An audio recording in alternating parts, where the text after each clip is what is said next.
Good morning and welcome to ADBN News at 7. We bring up the latest headlines from across the nation and the world.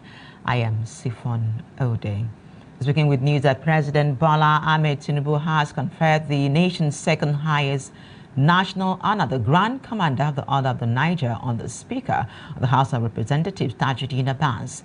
President Tinubu made this known in a statement by his Special Advisor on Information and Strategy, Mr. Bayo Ananoga, on Friday night. This comes amid controversies and heated exchanges between the Senate and the House of Representatives about the Speaker's eligibility for a higher honor. President Tinubu had in his 64th Independence Anniversary speech on 1st October conferred the Commander of the Federal Republic on the Speaker and the Deputy Senate President.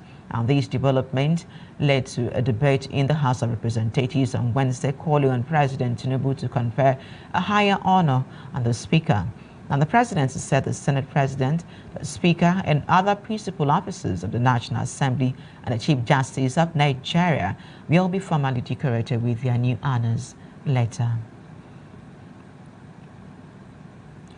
Eligible voters in Akwa Ibom, Rivers, Benue, and Jigawa State will again have the opportunity to vote their preferred candidate to fill the chairmanship and councillorship seat. Elections will go the way of those recently held in Kwara, Kaduna, Kebbi, Sokoto, and Anambra State. Confusion in PDP as Rivers chapter, Abuja, takes different positions on local government elections currently. There is an intra-party crisis, moves by some political parties to either boycott or stop the elections from holding in their state and court orders stopping the elections. Meanwhile, the Rivers State Independent Electoral Commission, (RSEC), is insisting on conducting the local government elections on Saturday, 5th October 2024, despite calls for suspension of the polls due to a court ruling on the Independent National Electoral Commission's refusal to release the voters' register. While RSEC claims they received the voter register prior to recent court rulings, INEC maintains that the Commission has not officially released it. Niger Delta correspondent Reed Dupozier has details. The upcoming Rivers State local government elections, scheduled for October 5th, is shrouded in controversy as legal hurdles have been mounted against the process. But the Rivers State Independent Electoral Commission, RSEC, insists election will hold. On September 30th, 2024, the Federal High Court in Abuja issued an injunction preventing the Independent National Electoral Commission, INEC, from releasing the voters' register to the Rivers State Independent Electoral Commission, RSEC. However, despite these legal hurdles, RSEC is pushing forward with preparation for the elections. The commission, led by retired Justice Adolphus Enebeli, emphasized that it will comply with the earlier Supreme Court ruling requiring local government elections to be conducted within 3 months using voters' register from the 2023 general elections. As we speak, we are already in possession of the 2023 updated voters' register for the conduct of the October 5th local government poll in Rivers State. This decision does not sit well with opposing parties, while Chief Tony Okocha faction of the APC, recognized by the National Working Committee, continues to oppose the election, accusing Governor Sim Fubara of manipulating the process.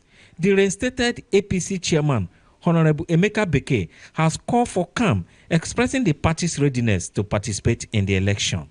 In a state of anarchy, it becomes illegal to be law-abiding. The governor of Rivers State has ruled and continued to rule this state with impunities. The election will take place on Saturday. Nobody's going to stop the election not to take place. And anybody who plays the problem will carry the problem on his head.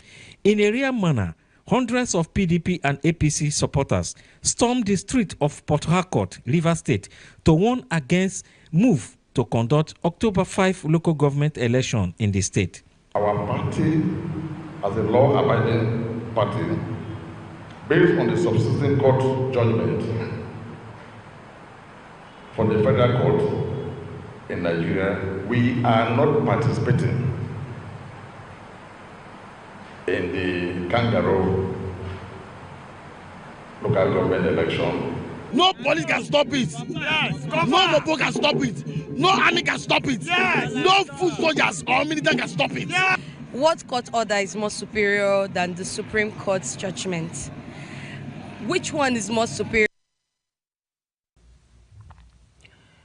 President of the Senate, Senator Godswill Akpabio, has paid tribute to the late pastor, Mrs. Patience Enoh, former First Lady of Akwa Ibom State, describing her as a symbol of unity and stability. Senator Akpabio shared these during a condolence visit to Akwa Ibom State Governor Pastor Moino at the Government House following the passing of his wife. ADBN correspondent Rebecca Edet completes the report. In a motion of solidarity, the Senate President, accompanied by members of the National Assembly, visited the Government House to console Governor Omoino on the loss of his wife, Pastor Mrs. Patience Omoino. During the visit, Senator Akpabio expressed deep sympathy and described the late First Lady as a dedicated woman who had the best interest of the people of Akwa Ibom at heart. He highlighted her support for the ongoing Akwa Ibom project, noting the significant impact she made. This is a major loss, not just to Akwa Ibom alone, but to Nigeria. It's something nobody will want to happen. And that is why I came to tell him to take heart and be strong. That God gives and God takes. And he is a man of God. She herself was a great woman of God. And for me, I believe that, yes, on the earthly plane, we have lost the First Lady. He has lost a wife. He has lost, the family has lost a mother and lost a grandmother. But they have gained an angel in heaven. So my prayer is that this death will be the beginning of great legacies for Moino. Because as she's there now in heaven, closer to God, she will be guiding, praying for him and interceding, and then helping Akwa Ibom to prosper more under his tenure. Senator Akpabio also conveyed a message of condolence from President Bola Ahmed Tinubu, assuring the governor of a continued federal support for the people of Akwa Ibom State. Sure, but most importantly, Lord, that we are all with you in this moment of grief. We all grieve with you and we grieve with the state. So, as the #1 politician in South Nigeria today, I just want you to know that even the entire South is also mourning with you. I bring you a message of condolence from the President, which I'm sure Her Excellency, the First Lady of the Federation, had also mentioned to you. He is unavoidably absent from the country.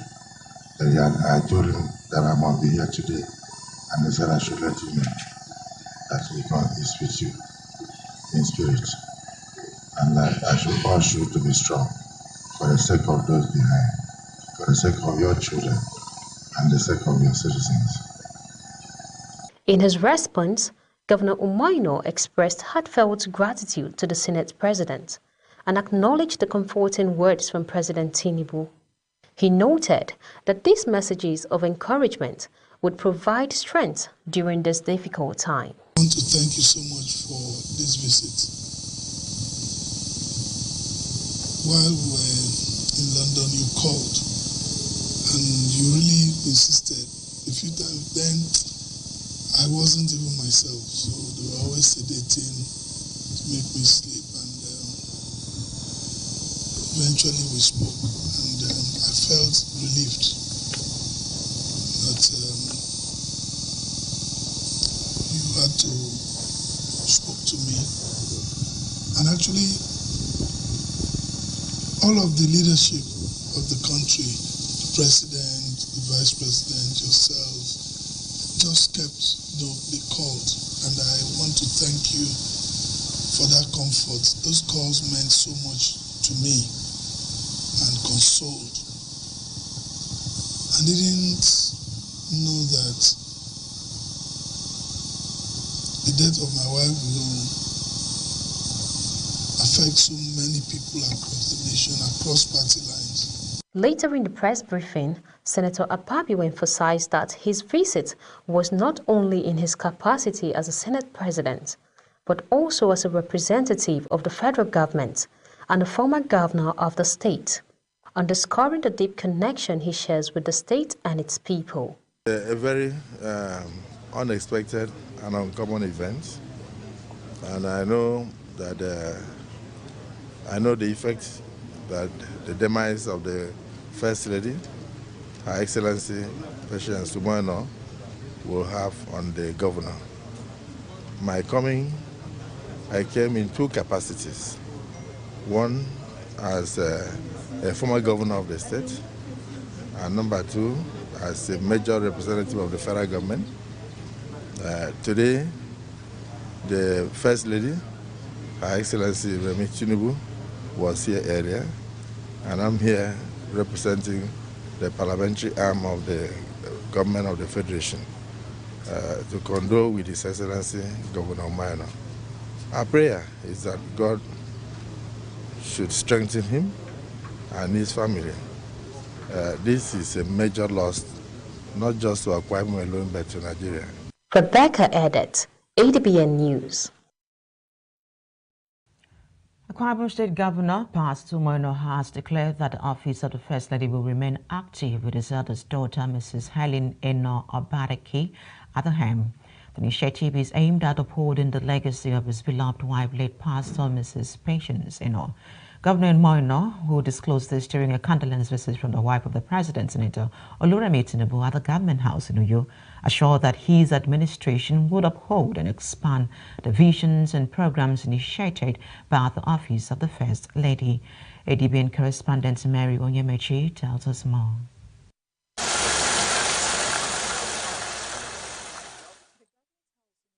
Saw a significant gathering of dignitaries who came to offer their condolences to the governor and the people of the state following the passing of the First Lady. Governor Umoino, on the occasion, expressed his gratitude to Senator Oluremi Tinubu, the wife of the president, for her support and motherly kindness during this time of grief, reaffirming his commitment to supporting the success of President Tinubu's administration. And I've said it in very unmistakable terms that, so as I'm concerned, I'm working hand in hand with the federal government under the leadership of Asiwaju Bola Ahmed Tinubu to support the work and to ensure that we all support him as he leads Nigeria through this turbulent period. For anybody who has cared to listen, my people already know my stand. And because of the love and care we have enjoyed, we thank you and want to please ask that you help extend our warmest appreciation to our father, the President and Commander-in-Chief. In her condolence message, the First Lady, Senator Oluremi Tinubu, described the late First Lady, Pastor Mrs. Patience Eno, as a woman of peace and purpose, devoted to enhancing the lives of her community. The country's First Lady also pledged her ongoing support for the state government and the legacies of the late First Lady of Akwa Ibom State. We believe that God knows when to call everybody home. She has finished that course. Despite we want her to stay behind, God will comfort you, sir. Comfort you, the children. And what she couldn't finish, you will finish. I've been talking to your dad. You will help your dad and support your dad. And we'll be here for you. You know, your mom was a great woman, and I'm honored to have met her. The First Lady, Senator Oluremi Tinubu, was joined by the wife of the Vice President, Alaja Nana Shetima, the wife of the Senate President, Her Excellency Mrs. Ikaite Unoma Akpabio, as well as the wives of current ministers and state governors, amongst others. During the event, the wife of the president also signed the condolence register. Mary Onyemechi, ADBN. Meanwhile, the Akwa Ibom State Governor Pastor Umoino has approved immediate release of additional 2.1 billion naira for payments of gratuities. Pastor Mono, during his statewide broadcast on Friday, had given assurance that the machinery of government and governance will continue to move seamlessly despite the pain of the loss of his wife and First Lady Pastor Patience Umoino. The machinery of state will continue to function seamlessly as government will continue to be alive to our responsibilities. Our focus will not be shifted from rendering services to our people with renewed strength, as this is what Kemi has always prayed for. The release of the funds further cuts down the backlog of gratuities and represents a fulfillment of his campaign promise to pay down backlog of gratuities if elected, a pledge he has been fulfilling regularly. The breakdown of the letters released indicates that 1.1 billion naira is for retired state civil servants, 500 million naira for retired primary school teachers, and 500 million naira for retired local government workers. Away from that, the Minister of State for Education, Dr. Yusuf Sununu, has reaffirmed government's commitment to providing a conducive teaching environment for educators in the country. He gave the assurance at the International Teachers' Day celebration in Abuja, organized by the Colleges of Education Academic Staff Union. ADBN Education correspondent Edidiong Ibanga tells us more. The Minister, Dr. Yusuf Sununu, at the International Teachers' Day celebration, emphasized crucial role of education in driving national development. He called on teachers in the country to adopt more functional educational practices, aligning with global standards to enhance impact on students. Like most countries of the world, we must shift to a more functional form of education that includes hands-on knowledge, in particular skill for every student, in addition to literacy and numeracy. This is because both white collar and blue collar jobs are limited, and our graduates must begin to look beyond the job seekers to job creators. Executive Secretary, Nigerian Commission of Colleges of Education, Professor Paulinus Okwele, acknowledged achievements of teachers, stressing urgent need to tackle challenges facing the profession. Despite the work environment, teachers in Nigeria are very industrious and committed to producing the best students who are competing favorably with their counterparts globally. Today, if Nigeria can boast of its nationals who benefited from its educational system and are excelling in their chosen career around the world as doctors, engineers, leaders, and innovators, it is the result of the dedication and commitment of our teachers. The event served as a platform for recognition of notable citizens who have contributed to educational growth in the country. Speaking on behalf of awardees, Executive Secretary of Tertiary Education Trust Fund, Architect Sonny Echono, pledged continued efforts to support growth and development of Nigeria's educational system. We want to express our appreciation and to renew the assurances that we will continue to dedicate our efforts to ensure that taxpayers' money that are contributed for the development of education in our country is prudently and judiciously deployed. The event featured conferment of the Legacy Award for Educational Advancement. Outstanding students from colleges of education across the 6 geopolitical zones were awarded scholarships, further highlighting the day's celebration of excellence in education. Edidiong Ibanga, ADBN News. Thank you very much, Edidiong. 2 minors in connection with oil theft and destroying of several illegal refineries in the Okwa West local government in Abia State have been arrested by the Nigeria Security and Civil Defense Corps. The Corps Public Relations Officer Babawale Afolabi, in a statement on Friday, said the operatives raided a swampy forest in the Umuokala community, where illegal refineries with over 20 local drums ovens were in operation. Afolabi said the arrests were made as part of the Commandant General's Special Intelligence Court's ongoing effort to combat oil theft and economic sabotage. The commander of the intelligence squad, DC Apollos Dandaura, confirmed the arrest and reiterated the corps' commitment to eradicating illegal or bunkering activities in the region. Items recovered from the suspected oil thieves included metallic pipes used for siphoning crude oil, dug in reservoirs filled with oil, and various tools such as buckets and funnels. Nigeria's Vice President, Senator Kashim Shettima, has directed a comprehensive overhaul of Nigeria's road safety measures to tackle the country's road safety challenges and significantly reduce road traffic accidents. Vice President Shettima gave the directive on Friday during a meeting with the leadership of the Federal Road Safety Corps led by its Corps Marshal Shehu Mohammed at the Presidential Villa, Abuja. The Vice President stressed the urgent need to address the increasing road accidents on the highways and in the cities caused by non-adherence to traffic regulations.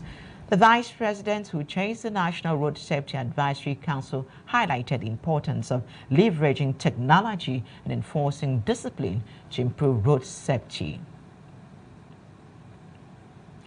At least one pupil and many others have sustained various degrees of injury as a dilapidated 6-classroom block has collapsed at the Ehereka Primary School in Ewutao, Ughelli South Local Government area of Delta State.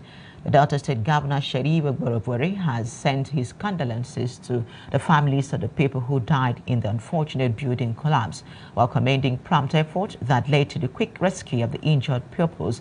Governor Ogborobori says the local government council chairman, Lucky Awerome, has visited the scene to provide the necessary support to the surviving victims of the building collapse and also visited the family of the deceased.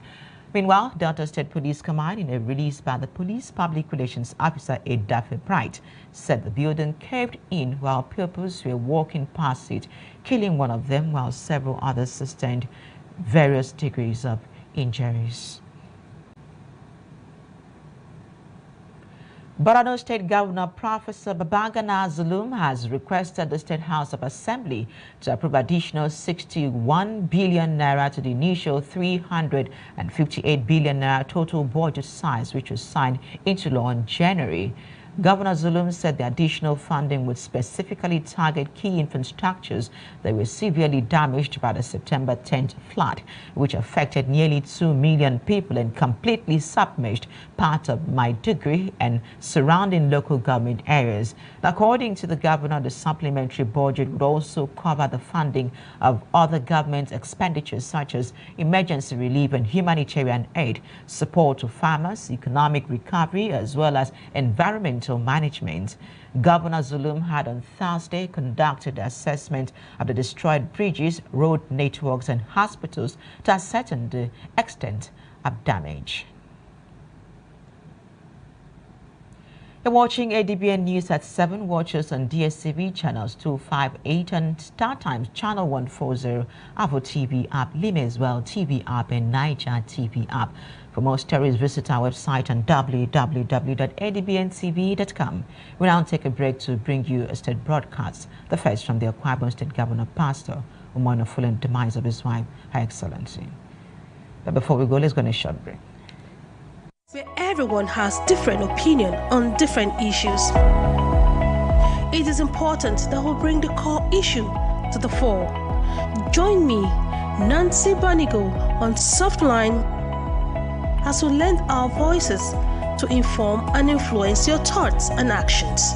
This is not just mere talk, it is an invocative program that touches the core of our existence.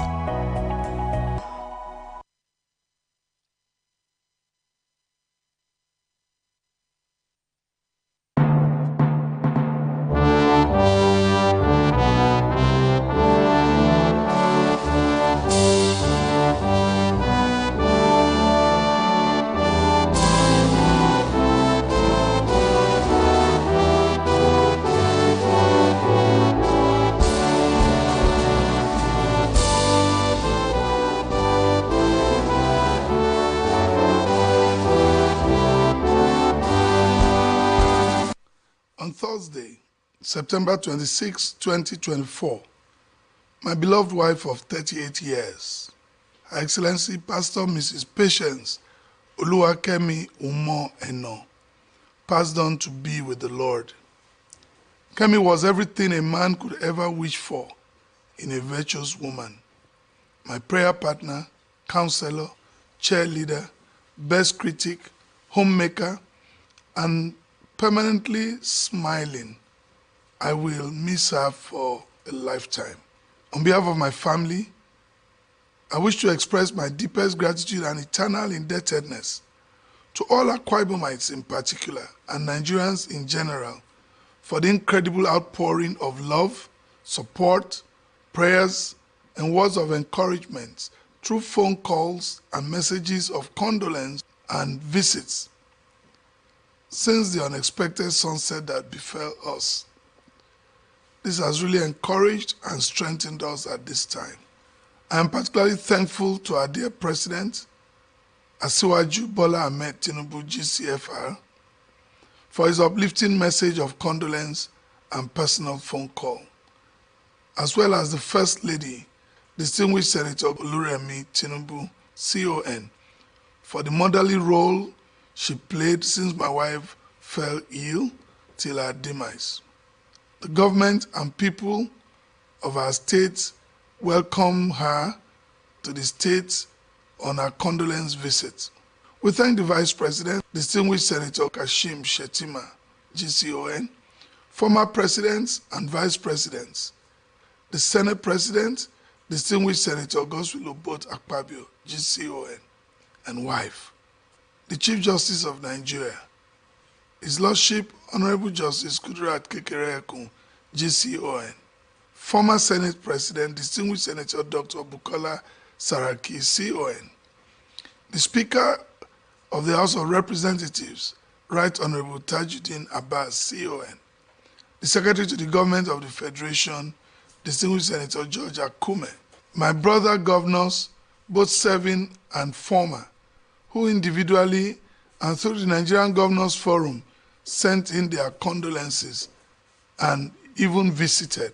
We are also grateful for the solidarity shown by sister wives of governors, first ladies of the other 35 states of the Federation. I am grateful for the message of condolences from former Governor Architect Obong Victor Atta, the untiring support and prayers of the immediate past governor of our dear state, Mr. Dom Emmanuel, CON, and his dear wife, the Chief of Defense Staff, General Chris Musa, the Inspector General of Police, IGP Kayode Egbetokun, the legislature and judiciary, both at the federal and state level, members of the Federal Executive Council, our party, the People's Democratic Party, and other political parties led by the All Progressive Congress, YPP, and indeed IPAC, other political stakeholders across party lines, too numerous to mention here, members of the clergy across the nation, the Christian Association of Nigeria, the Pentecostal Fellowship of Nigeria, the Fathers in Faith, and the Fathers in Faith for Good Governance, and all other support groups, all the labor unions, traditional rulers, members of the Fourth Estate of the REM, the NUJ, and the NIPR, our people in the diaspora, under the auspices of Akisan, especially the mayor and council president of the city of Upper Arlington in Ohio, Mayor Okeme Awarasen Jetta, our elders, our women, our youths, our students, especially the National Association of Akwa Ibom State Students, NAKIS, both past and present leadership in Akwa Ibom, who again suspended their planned national protest in honor of my dear wife. Let me particularly thank our dear people from all strata of life who have risen in unison across party lines to commiserate with us through prayers, condolences, and phone calls, and even suspending campaign activities to honor the memory of our First Lady. We are deeply grateful. Let me emphasize the words of Apostle Paul to the Corinthian church in 2 Corinthians chapter 4 from verses 8 to 10, and I quote, "We are troubled on every side, yet not distressed. We are perplexed, but not in despair. Persecuted, but not forsaken. Cast down, but not destroyed. Always bearing about in the body the dying of the Lord Jesus, that the life also of Jesus might be made manifest in our body. Yes, we are perplexed by the death of my dear wife, but we are not in despair, as all things lay bare before God." Let me use this opportunity to assure all that we will pursue everything she held dear while she was with us. The Golden Initiative for All, GIFA, as well as other initiatives she has started, will be sustained and expanded. The machinery of state will continue to function seamlessly as government will continue to be alive to our responsibilities.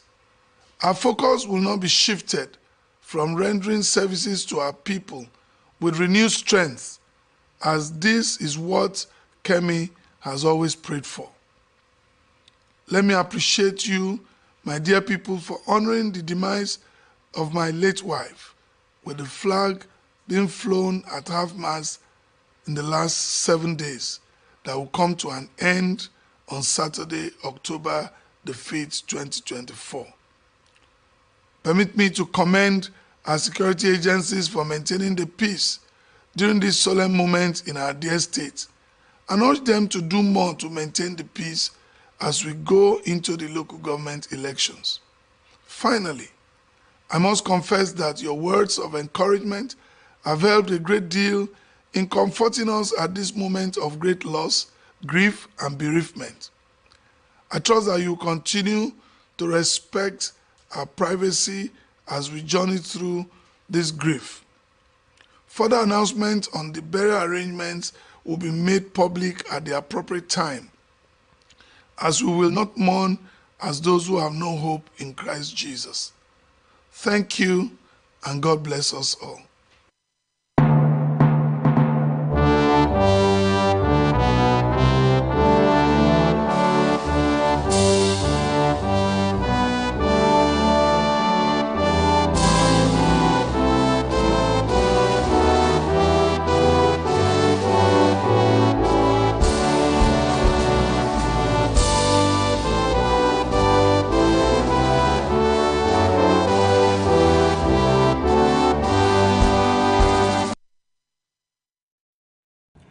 Welcome back, and now to the rest of the news. Imo State Governor Senator Hope Uzodinma Wimo says the establishment of the Niger Delta Chambers of Commerce, Industry, Trade, Mines and Agriculture will step up economic development in the Niger Delta region. Governor Uzodinma stated this recently at a sensitizing workshop on the launch of chambers organized by the Niger Delta Development Commission, NDDC, in Owerri. The governor, who was represented at the event by his deputy Chinyere Ekomaru, said that NDDC trade chambers will serve as a catalyst for innovation, entrepreneurship and collaboration, fostering a vibrant ecosystem that benefits all stakeholders. The workshop is to chart a new course for economic development of our beloved state by Niger Delta Development, NDDC. As we strive for a prosperous, sustainable future, we recognize the important role the commerce, industry, trade, mines, and agriculture play in driving growth and creating opportunity. The managing director of NDDC, Samuel Ogbogu, said that NDC-MA was established to stand in the gap between the Commission and entrepreneurs to provide the support needed to sustain businesses which cannot meet the stringent conditions of financial institutions. That are struggling. Some of them do not have capital, some of them do not have adequate knowledge, some of them do not even know where markets exist beyond their vicinity. So with the NDDC now came up with the idea of creating a Niger Delta Chamber of Commerce, one chamber of commerce that will encompass the whole 9 states of NDDC. If so you can't have a job, you become angry, you become hungry. And when these two elements fuse together, what happens is crime. And of course, it leads to insecurity. If when people are busy, their mind is busy, and they are spending time articulating things on their head, there will be no time for them to plan crime. The federal government says it has mobilized over 9 billion naira in affordable finance to boost the country's macro, small and medium enterprises. The funding, facilitated through the Small and Medium Enterprises Development Agency of Nigeria, SMEDAN, under a counterpart funding arrangement, is aimed at driving sustainable growth and innovation in Nigeria's economy. President Bola Ahmed Tinubu, Secretary to the Government of the Federation, Senator George Akume, announced this at the 2024 National MSME Conference themed Grow Nigeria and Sustaining a Digital and Innovation-Driven Economy in Abuja. According to the President, the funding is expected to provide much-needed capital for small businesses, helping them innovate, scale, and contribute to Nigeria's economic transformation. He also emphasized the importance of harmonizing the effort of various government agencies and state actors to support the MSME sector, urging both domestic and international investors to seize the opportunities within Nigeria's SME space. Meanwhile, the Director General of the Small and Medium Scale Enterprise Development of Nigeria, Charles Adi, has highlighted access to capacity development as one of the major challenges of MSMEs not being able to access finance. Now, Adi, who stated this on Friday, the ongoing 2024 National MSME Conference in Abuja, also highlighted access to capital and funding for business ventures, high cost of raw materials, energy, and overall business operations, taxation, high registration cost, and bureaucratic bottlenecks. He said that the agency is committed to assisting SMEs through the Grow Nigeria initiative. Funding and financing for small businesses who want to export. So every problem in terms of export was explored there. And the takeaway from that export panel was there needs to be a workshop where we can deep dive into these export problems. Because if you take a panoramic view of the statistics, our export value is low. It's about 7.64%. We need to increase the export, because when we increase the export out of Nigeria, then we're now reducing import dependency and then increasing foreign direct investment into Nigeria. People in these places where they are getting better results are more compliant than us in our documentation, in our conduct. The good news is that we now have a compliance management program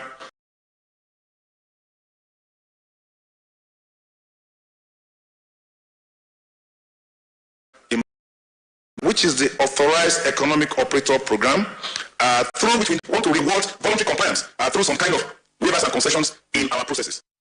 In the meantime, Nigeria's Vice President, Senator Kashim Shettima, has lauded Enugu State Governor Mr. Peter Mbah's development strides in the state, noting that he was turning the state around through multiple projects across all sectors.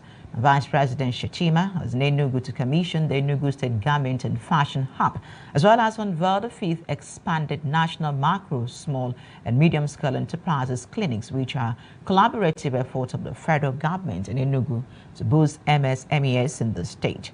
The Vice President also used the opportunity to tour some of the infrastructural projects by the Mbah administration, such as the Command and Control Security Infrastructure and the International Conference Center.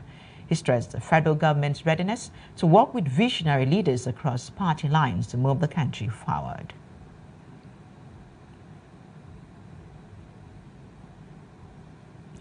Kano State Governor Engineer Abba Kabir Yusuf has flagged up the distribution of instructional materials worth millions of naira to public schools across the state as part of his administration's educational recovery policy. The gesture came a few days after the government unveiled hundreds of school furniture across public learning centers to ensure conducive learning environment for pupils and students across the state. Governor Yusuf, who unveiled the learning materials at Government House, said government was taking a bold step to reverse the unfortunate setbacks brought to the education system over the years. He regretted what he considered as deteriorating infrastructure and high number of out-of-school children, coupled with the closure of several boarding schools before he assumed the mantle of leadership. 120,000 cartons of chalk. We have 97,532 record of workbooks, 93,600 exercise books for our children. We also have 199,234 class registers for distribution. We have the creating supportive learning environment. We thank you, Your Excellency, for what you have been doing to the children. We thank you for what you have been doing to the teachers. We never see such a kind gesture before. Over 30 years. That is why we were happy today. We were very much excited. Excellency, Abba Kabir Yusuf has really tried to us, and I'm so glad. And the material will also help us to improve our reading. And we also promise him that we will never fail him. Borno State government says the state has recorded 451 cases of cholera, with a staggering number recorded so far. And the State Commissioner for Health, Professor Baba Malam Gana, gave the figure on Friday during a press conference in Maiduguri. The commissioner attributed the outbreak to the recent devastating floods that swept through the state, displacing over 2 million people and destroying critical health infrastructure.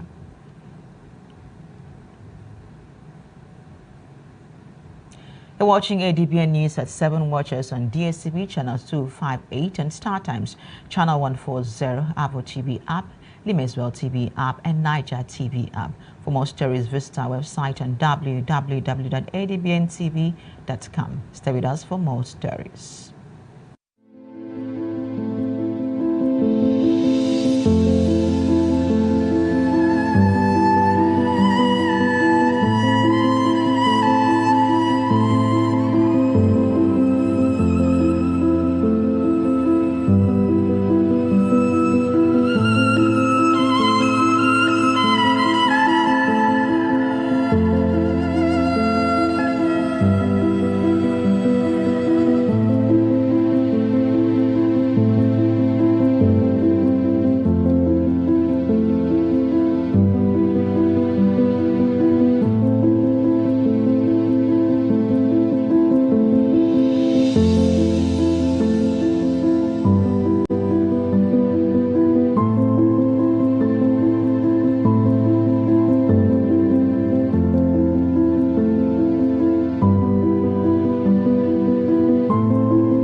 Welcome back and over now to the foreign scene. An Israeli airstrike has hit near the main border crossing point for people fleeing the escalating bombing and ground campaign in Lebanon for neighboring Syria. And Israel's military said it had hit Hezbollah targets near the Matna crossing and earlier claimed the group was using it to smuggle weapons into Lebanon. The strike on Friday destroyed a section of the road and effectively cut off vehicle access. People are still able to make the journey on foot, with pictures showing families clambering over rubble and scrambling through the 4-meter crater and the road to get out of the country.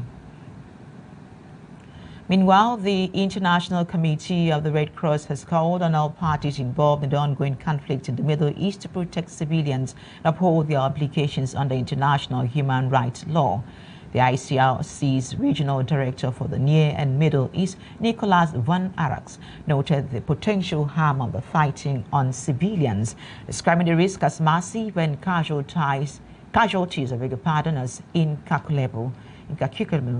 The Public Relations Officer of the ICRC's Abuja delegation, Aliyu Dawabe, in a statement on Friday, also called on the parties to reduce the suffering of civilians, adding that both sides must shun dehumanization that only serves to escalate the crisis.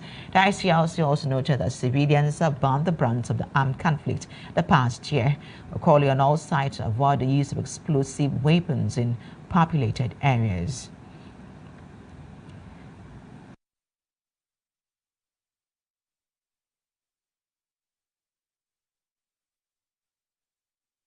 And in sports news, Bendel Insurance Football Club has expressed their desire to consolidate on their first win of the campaign when they take on El Kanemi Warriors in a match day 5 fixture on Saturday.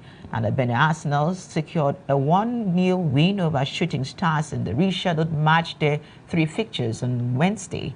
Mando Digier's side are in high spirit for the encounter. Bendel Insurance defeated El Kanemi Warriors 2-1 in the same fixture in 2023.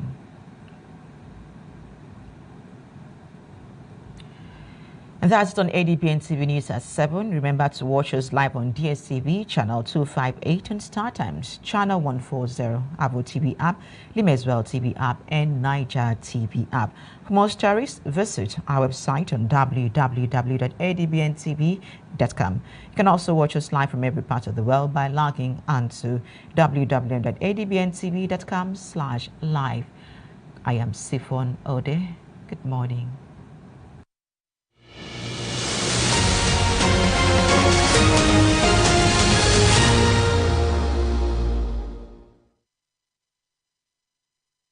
Congratulations, Honorable Tajuddin Abbas, CFR, Speaker of the House of Representatives, on your well-deserved conferment as a Commander of the Order of the Federal Republic, CFR. Your excellence and commitment to service has earned you this prestigious honor. Advocate Broadcasting Network celebrates you. This is as much a personal accomplishment as a watershed in the Nigerian history. Your rise to this extolled position is a testimony to your dint of hard work and ability to shatter the glass ceilings. In a career path dominated by men, this day has also been cemented the judiciary as a self-evolving and progressive institution. And I specifically congratulated Nigerian women. Yes, any girl child can dream big and have her dream come true. It is worth celebrating. The judiciary is an important pillar constituting the tripod that holds our constitutional democracy. Indeed, the Nigerian judiciary at various times in the history proven to be the moderating force that ensures that everyone remains in check, and we are in check. Your role as the last hope of the common man serves to sustain our people's confidence in democracy, knowing well that there is an important arbiter that can always give them redress if they are wronged. For this function, it is important that our judiciary remains truly independent. While we may have reasons to interface as complementing component of the same government, the government under my watch will also be mindful of the clear line demarcating the two of us. We will will never interfere or abuse the relationship that exists between us as separate organs of government in our democracy. I want to urge the new Chief Justice of Nigeria to continue to uphold our reputation of being an ethical, fearless, and honest jurist. The Nigerian judiciary needs a leader with these qualities at this time, and I have no doubt that he will set the pace for others to follow. I congratulate you. I congratulate Mama Savage for witnessing this occasion. The central concern of our people today is the high cost of living, especially food costs. This concern is shared by many around the globe as prices and the cost of living continue to rise worldwide. My fellow Nigerians, please be assured that we are implementing many measures to reduce the cost of living at home. I commend the governors, particularly in Kebbi, Niger, Jigawa, Kwara, Nasarawa, and other Southwest governors that have embraced our agricultural production program. I urge other states to join the federal government in investing in mechanized farming. We are playing our part by supplying fertilizer and making tractors and other farm equipment available. We have also taken steps to improve governance through strengthening institutions, promoting accountability, and ensuring inclusive decision-making. Even those who corrupt people, be careful. It will come to you. I am happy that with the renewed onslaught by our gallant troops against enemies of our nation in the northeast and northwest, our citizens can now have a sigh of relief.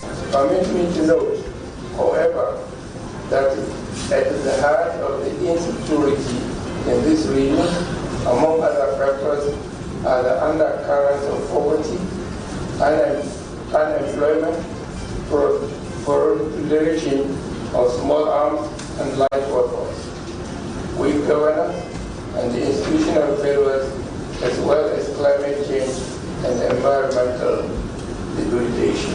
Not only must we work together to find solutions to our country's security challenges, we indeed owe ourselves, our children, and the future generations the duty to create a safer and more prosperous nation. Those causing this insecurity are targeting Nigeria as a whole because they feel Nigeria has the population, Nigeria has the resources, Nigeria is blessed, so everybody is targeting Nigeria.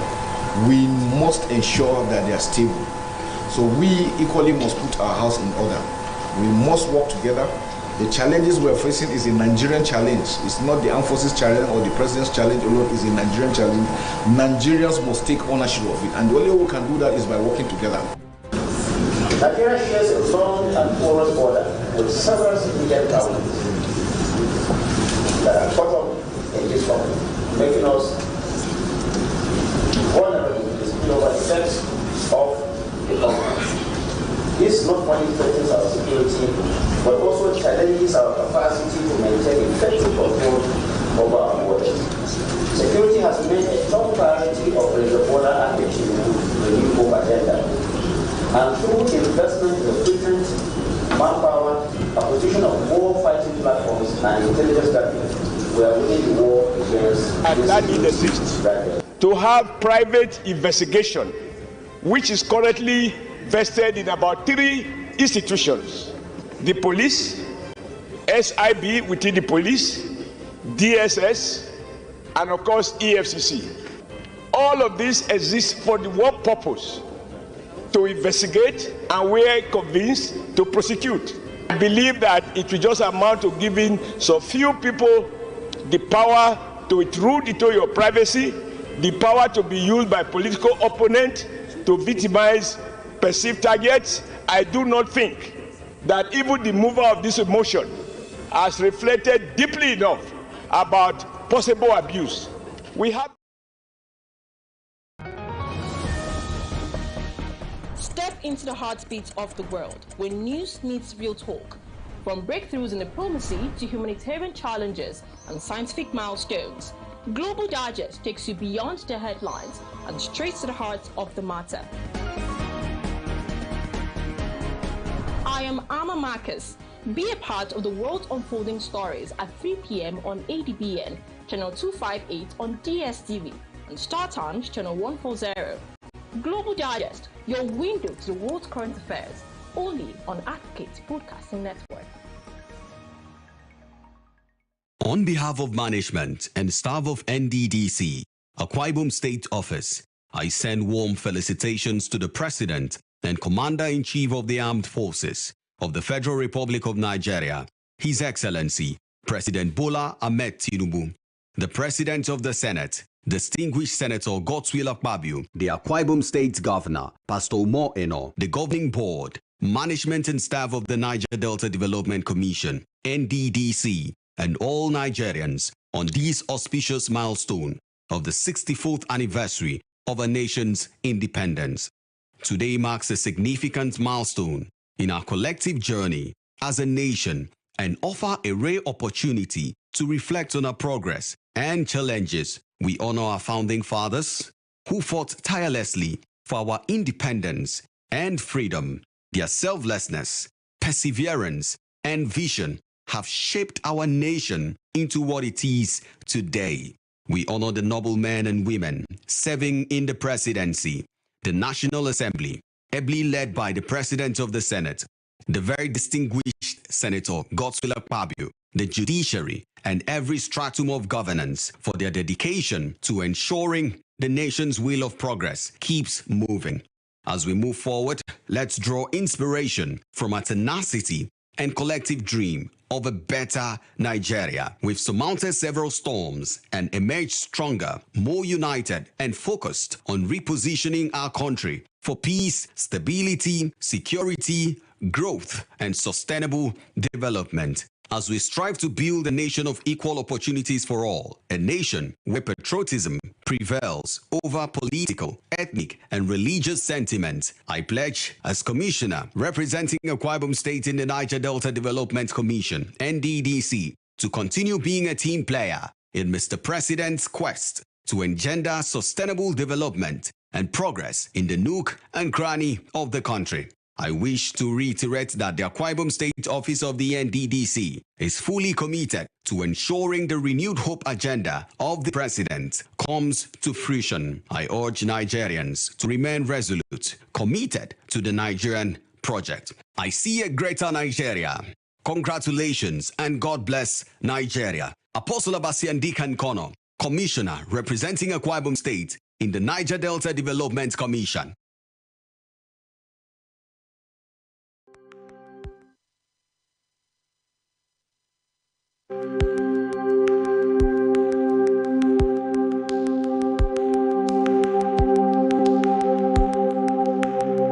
Welcome to the Niger Delta, a region of incredible beauty and stark contrast. From its breathtaking landscapes to its rich cultural heritage, this is a place where history and modernity collide. But beneath this serene surface lies a story of struggle and resilience. The Niger Delta is the lifeblood of Nigeria's economy, home to vast oil reserves that fuel the nation, yet it is a land where the people fight for their share of the wealth. Join us on the program Niger Delta Today as we explore the heart of the Niger Delta, discover the vibrant cultures, the struggles for environmental justice, and the stories of the people who call this place home. This is the Niger Delta, a land of contrast, a story of resilience, a journey of hope. Don't miss our exclusive series, Niger Delta Today, every day at 12 noon, only on ADBN TV. Witness the untold stories, experience the journey, be part of the change.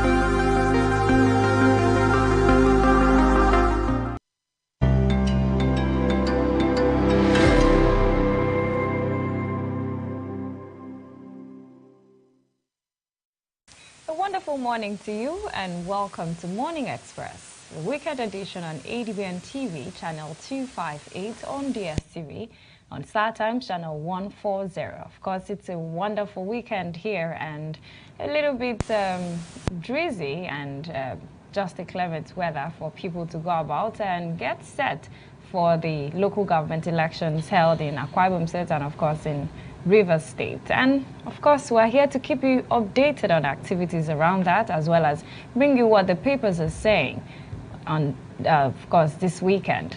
I'm Jennifer Pius, and I know you'd be expecting to see Ike today, but let me bust your bubbles. I've got someone here with me.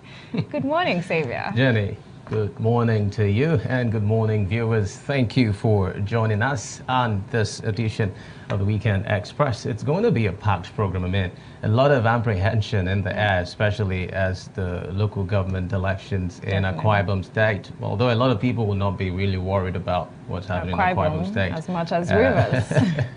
Rivers is really the focus. So exactly. We would be unpacking a lot of issues today on the show. So do stay tuned. Well, let's take a break, and when we return, we'll start with the newspapers. Stay with us.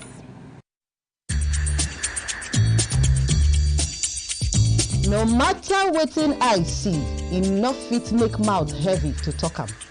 That's now why people dey talk. You know wetin dey worry you, but you no go fit take help yourself. In this kind of situation now, what if they really no talk to una? Wetin be the way forward? They go bury our chairman on Thursday. We go remain here. Make we talk good where we dey see good, and where we know say we no dey see good, make we also dey talk am. No woman, no mother deserve to know the grave of his child. The bank manager, the bank executive, they are the one the government should first face. People They Talk, the show on Monday to Friday by 5 p.m. on top ADBN TV. Heartfelt congratulations to you, distinguished Senator Goswell Obolakpabio, GCON, President of the 10th Senate, on your well-deserved conferment as the Grand Commander of the Niger, GCON. Your dedication to service has earned you this prestigious honor. Advocate Broadcasting Network celebrates you.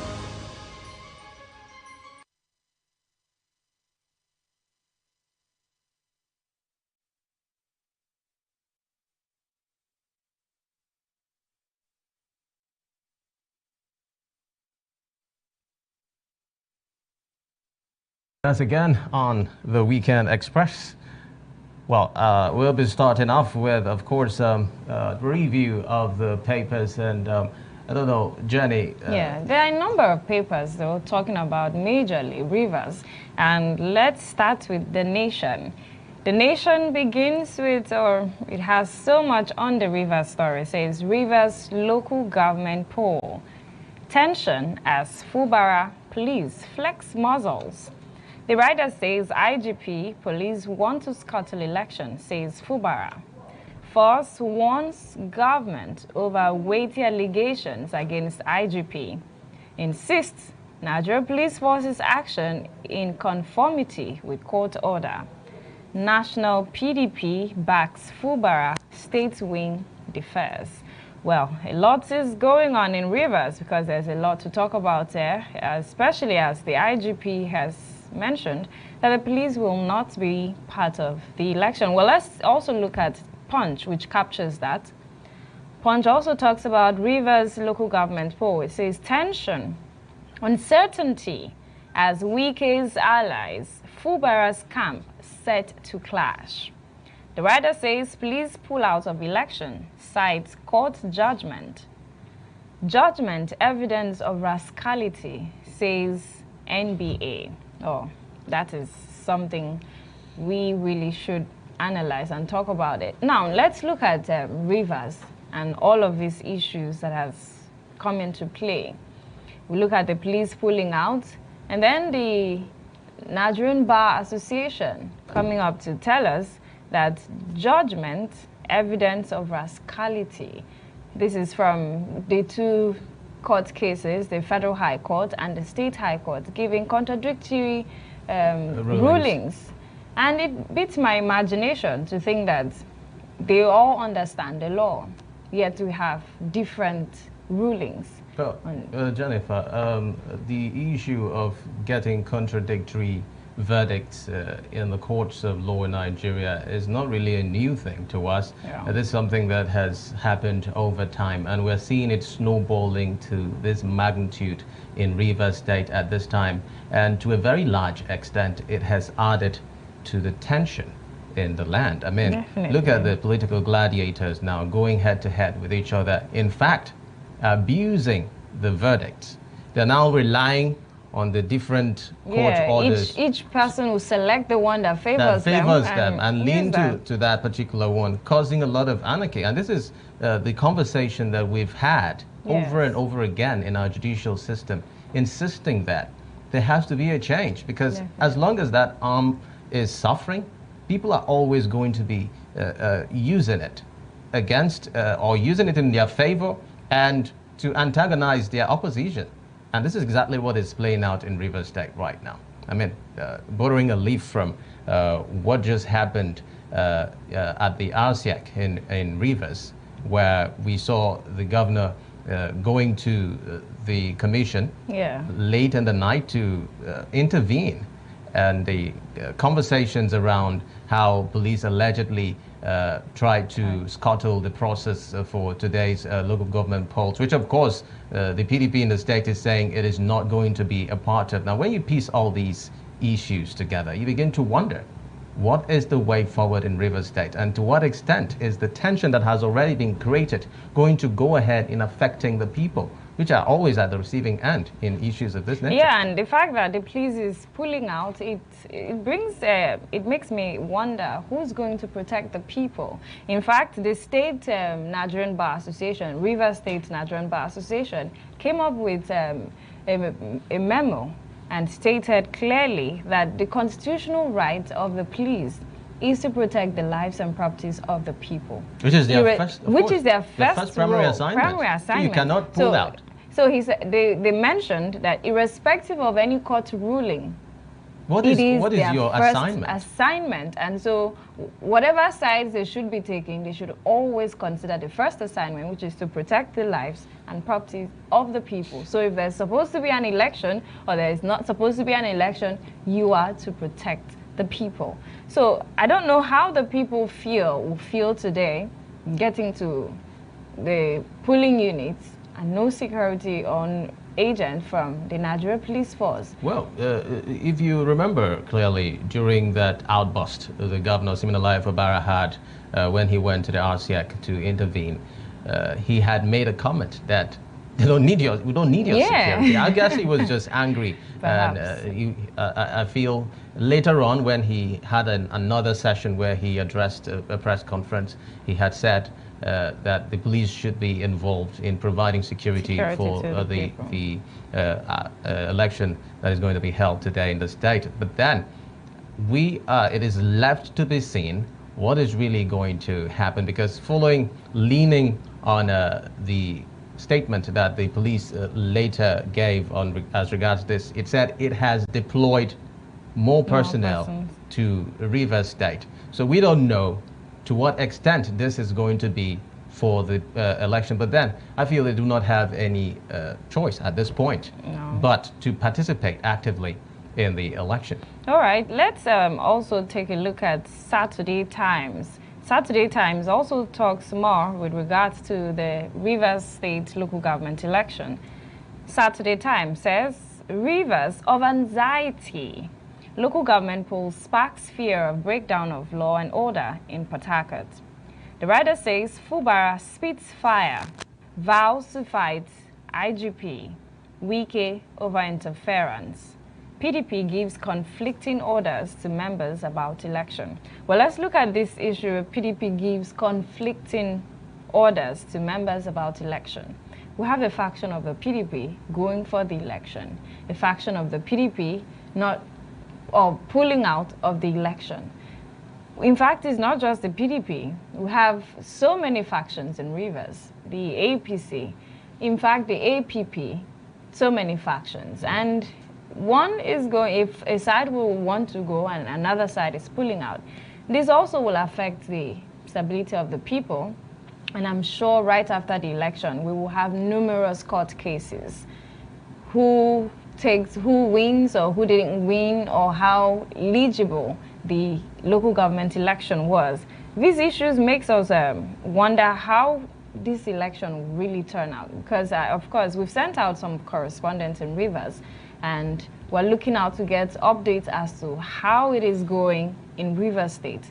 The safety of the people, security-wise, as well as the turnout, because we're looking forward to knowing what the turnout is like. Well, Jenny, the governor, Siminalayi Fubara, had made another statement as regards this particular local government polls and how it relates to the PDP. And in his comments, he said that he is the biggest loser in this election because his party, the PDP, is not participating. So they pulled out of the election. Sure. And he's saying that he is the biggest loser in this particular election. As it unfolds. But then we don't know to what extent this confusion in the political space in Rivers State is going to linger on.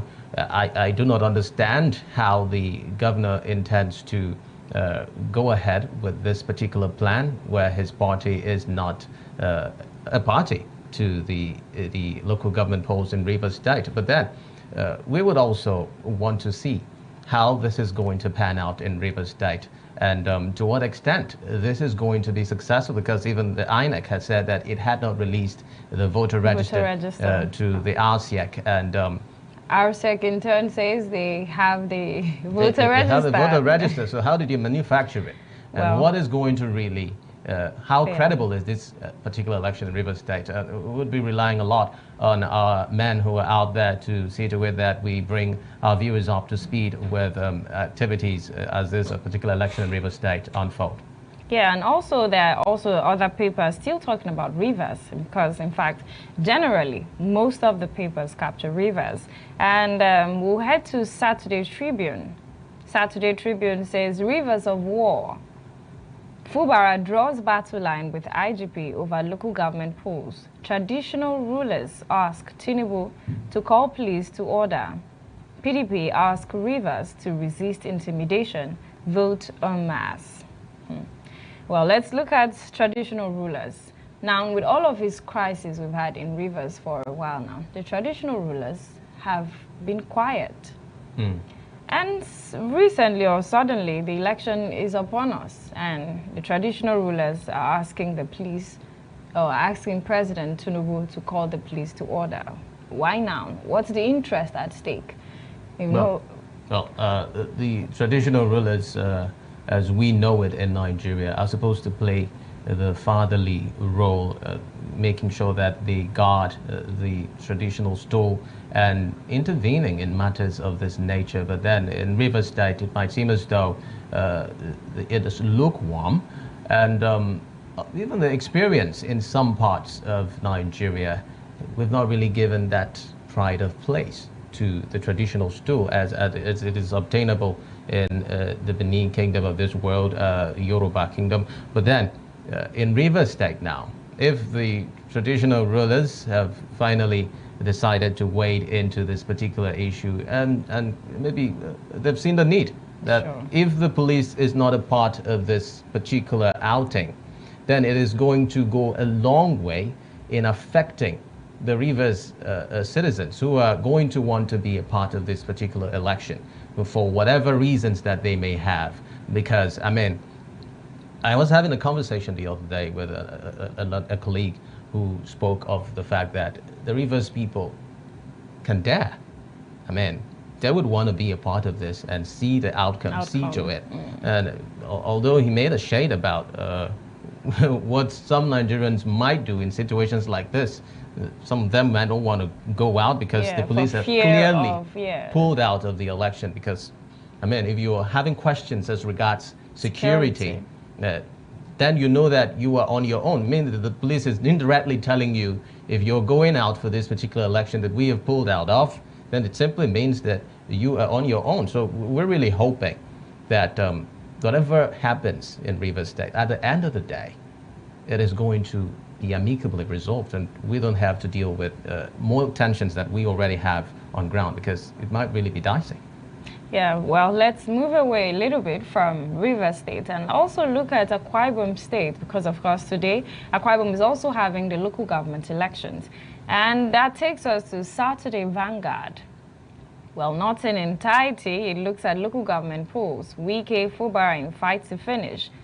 The rider, Fubara, accuses IGP. Well, let's head to the third rider, which says Governor Eno Akpabio brag in Akwa Ibom. So let's talk about Akwa Ibom local government polls. Now, I understand Rivers is getting most of the attention because of the crisis in it, the rifts here and there, and one of these issues around the local government election. But Akwa Ibom is also having local government election. Well, commendably, there's no so much contradictory issues between Akwa Ibom. In fact, there are no court cases in Akwa Ibom. And we have the governor, who's of the People's Democratic Party, and the Senate president, which has been stated here, Governor Umaino Akpabio, bragging Akwa Ibom. These are two different political parties. But yet the governor and the Senate president have been able to forge ties such that, irrespective of their political parties, they have worked together for the good of Akwa Ibomites to ensure peace in this political space as well as in other sectors. You see, they collaborate to bring about projects into the state. And so we're now looking forward to the election today. Everybody will definitely want the interest of her political party. But I'm a bit... this is where it gets interesting. Yes. Jenny. This is where it really gets interesting, because we're hoping to see how this collaboration unfolds. But then, that is the beautiful thing about democracy. You are not, it's not supposed to be a war front. Sure. It's supposed to be, you put out your blueprint. What are you offering to the people? What is it that they are expecting? And the person that has the best blueprint, the best foot forward, is followed. And we continue with the issue of development, of discharging the plans that we have for the people, which is supposed to be the cardinal. But then where does the structure come in? We have political structures here and there. Well, this is the time that they're actually supposed to come together, because, I mean, the Supreme Court has already given a verdict that after October, you know, the federal government and state governments came together and said, okay, let's have a moratorium, 3 months, between July, that the judgment was given by the Supreme Court, and October. After this period, some states that have not conducted their local government elections may have issues with, you know, getting their allocations after October. So I think the collaboration that we are seeing currently between the Senate President and the Governor of Akwa Ibom State, Pastor Umaino, is very, very timely, because they need to be in unison to discharge this particular task in front of them, so that we can, you know, get to that point where this particular time frame that has been given is not breached, and we can begin to talk about the much needed dividends for the local government tier of government. Well, there's a lot to talk about. And of course, we have our reviewer in the studio. I'm talking about Twiko Franklin Isong. He's a media expert and director of Quran. But we will bring him just after this break. So stay with us as we get this conversation started. It's Groovy Mono, aka the Steez Prince. Yo, what's up? It's Big Shags. I'm in London. Hey guys, I'm Princess Jekoko. My name is Mutale Mwanza, the queen of Zambian media. My name is Grand Prince iTech. Hi guys, my name is Baj Adibule. I'm an actor and a filmer. Hello guys, I'm Falagade Banks. My name is Kelechi Amadiobi, photographer, storyteller. My name is Lanradi Dura, I'm an actor. My name is Chidi Mokime. Hi, my name is Uche Uba. It's TV season. I'm Miss Thames. Hi, ladies and gentlemen, boys and girls, mamas and papas. I am Jimmy. You can call me the Entertainer. My name is Esio Dometa. I am an actor and a film producer. My name is Sobi Kuvana. Hi. My name is Julius the Genius. I would give a shout out to ADBN. Big shout out to ADBN TV. You're watching ADBN. And you are watching. Keep watching ADBN TV. And this is ADBN TV. And this is a shout out to ADBN TV. Keep watching, don't switch the dial. Shout out to ADBN. Keep watching, love. And you are watching ADBN TV. Shout out to ADBN TV. I've got one thing for you. Make sure you keep watching ADBN TV. And shout out to ADBN TV. Shout out to ADBN TV. Don't touch that dial. And you're watching ADBN TV. Keep watching ADBN TV. And I'm shouting out to ADBN TV. You're watching ADBN TV. Keep watching ADBN TV. This is where to be. And you're watching ADBN. And shout out to ADBN TV. And shout out to ADBN TV. Keep watching. And you're watching ADBN TV. Keep watching ADBN TV. Right now you are checking out ADBN TV. One time. ADBN. Keep watching. I love you and kisses. Keep watching ADBN. And a special shout out to ADBN. Keep doing what you're doing, guys. Please don't touch that dial. Stay groovy. Hey, Bobby. Ha! It's a shout out to ADBN. ADBN, Advocate Broadcasting Network. Welcome back. It is still Morning Express, of course, the weekend edition on ADBN TV. And of course, the papers have told us a lot with regards to the local government election being held in Akwa Ibom and Rivers State. And I have with me in the studio Tuikon Franklin Isong. He's a media expert and state director of the Center for Human Rights and Accountability Network. Welcome to the program. Yeah, good morning. Good morning. Tuikon, you're welcome on the program. Thank you so much. Welcome. Well, before you got in, we're talking about the issues in Rivers, the withdrawal of the IGP and the factions of the PDP as well as the APC in the local government elections in Rivers. The fear and anxiety being raised by the withdrawal from the IGP or the police in securing the lives of the people in Rivers State election. Well, let's get your opinion, let's get your views with regards to these issues, because the people are concerned. They're worried about their welfare, they're worried about their security with this election just starting today. Well, I think the unnecessary controversy that is happening in Rivers State, I call it unnecessary because the political bigwigs are the ones that are struggling, power struggle, whilst the real voters, the real people are cut out. Just like what happened when we are here to review or to look at the process that led to the Edo election. And I think I was here and I said clearly that the contention is about the power that be, that the voters, the real people of the state are cut out completely, are sidelined. Same thing is happening in Rivers State. The power struggle is between the former governor, who is the minister of the FCT, and the state governor, his godson. This is where the contention is. Nobody is talking about the people of the state, the grassroots, the actual people that will benefit from the democracy. Nobody is talking about it. So my concern, my worries is that democracy is about taking a drift in Rivers State, because you see the police is now taking side. This ought not to be.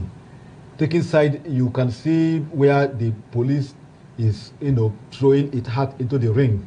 The police is supposed to provide security for the people. If you look at the Constitution section 214 that established Nigerian police force, it says out their functions.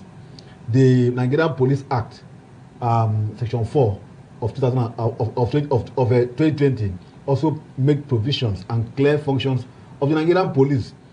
You cannot take side in a dispute. Yeah, assuming there is any dispute.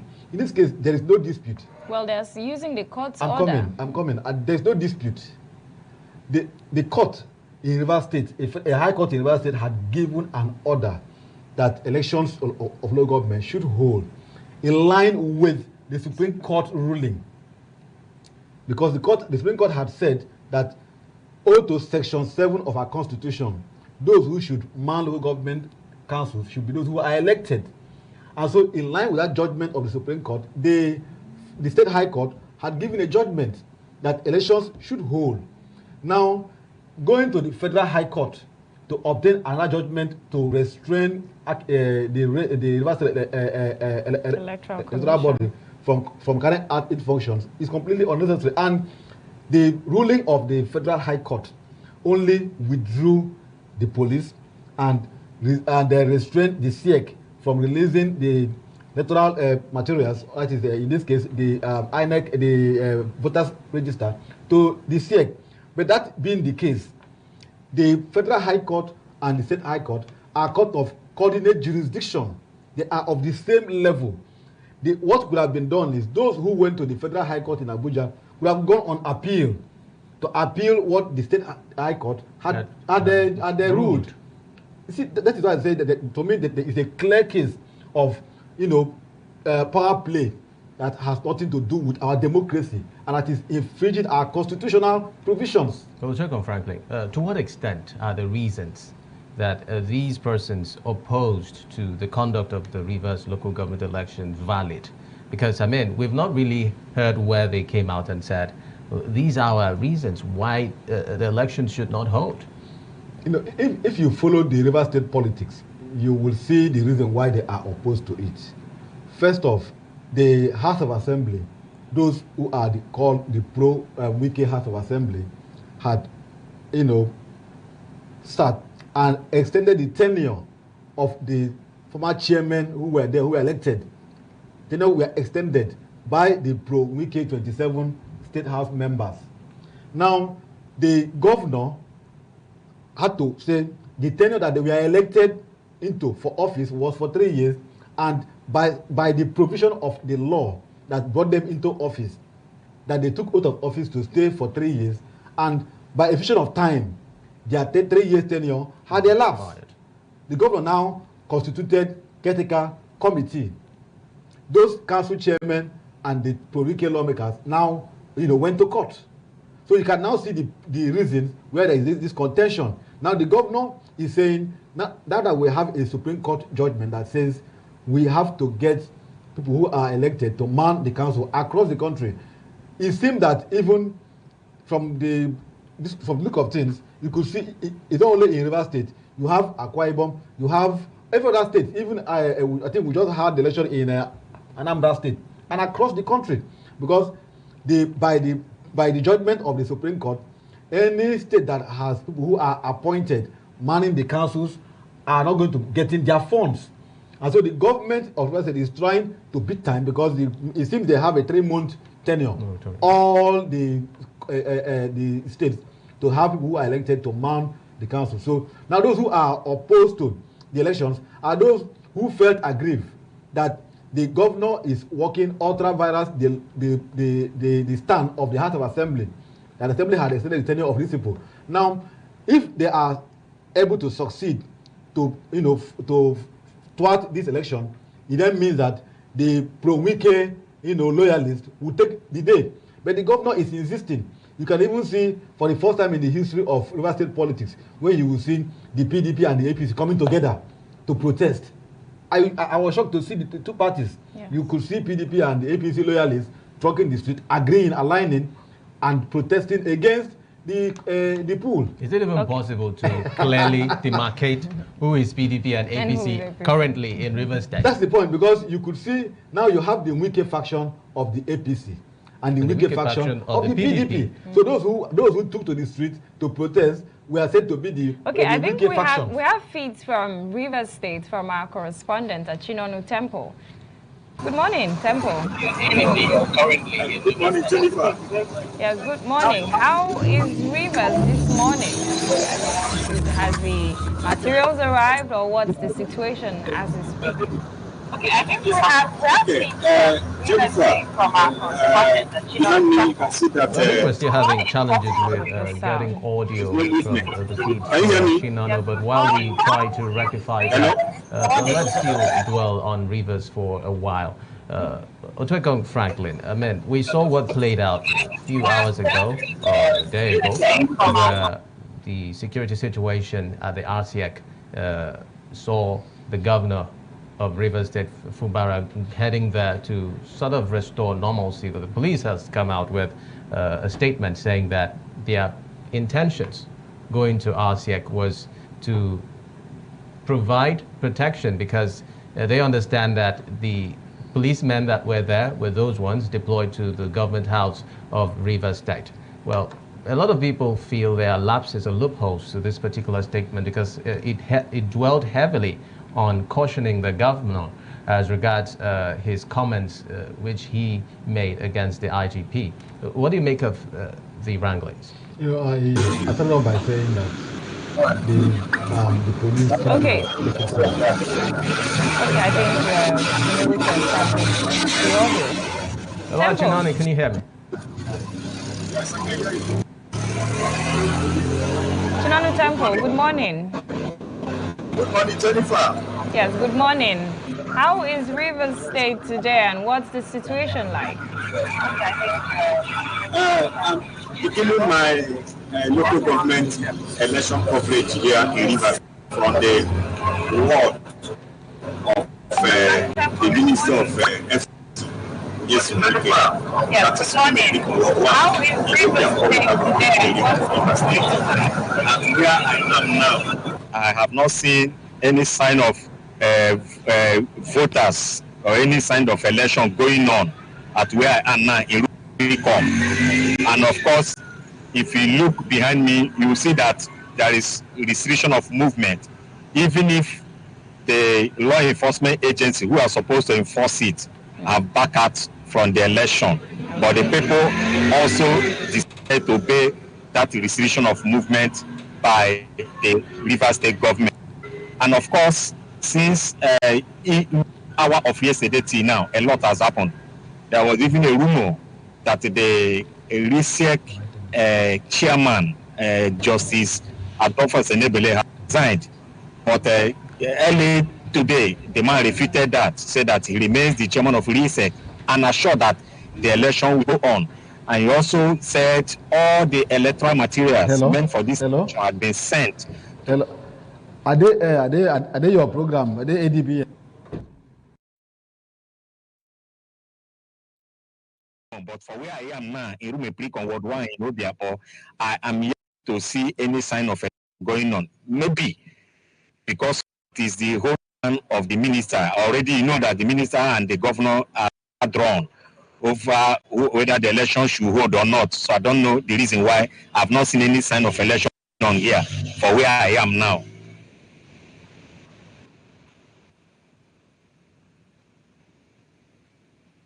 Or making any step for the election? That is if I live here, because here now I'll be going to other places. But for this street, this is called Ada George, in Port Harcourt, in Obia, local government area. I have not seen any sign of people heading for a polling unit to cast their vote. I have not seen. And they may be, like I said before, because it is the stronghold of the minister. You know, they will try to follow their own brother and all of that. So no sign here. Maybe if I go other places, I may see. But here in George, at that. All right. Thank you. In Rumeplikon, I have not seen any sign of election going on here. Okay, thank you very much, Chinanu Temple. Well, we'll get back to you to get updates as regards to the local government election and other situation or the situation report in other places still in Rivers State, because we really need to know what's happening in Rivers State. Back to Otwekong Franklin. So, now from what Temple has said, he's currently in Rivers, and he said where he's at, the minister has a stronghold of that particular area, and what it looks like, there is no election or there is no sign that election might take place in that location. Well, just like I said much earlier, I can even see from the videos we've seen, there is no sign of the security presence. There is no sign of the SIEC officials, and though the people are at home, because nobody has actually a picture of what will happen. I think that, like I said before, that there is no need for this tension. There is no need for this contention. There is no need for this controversy.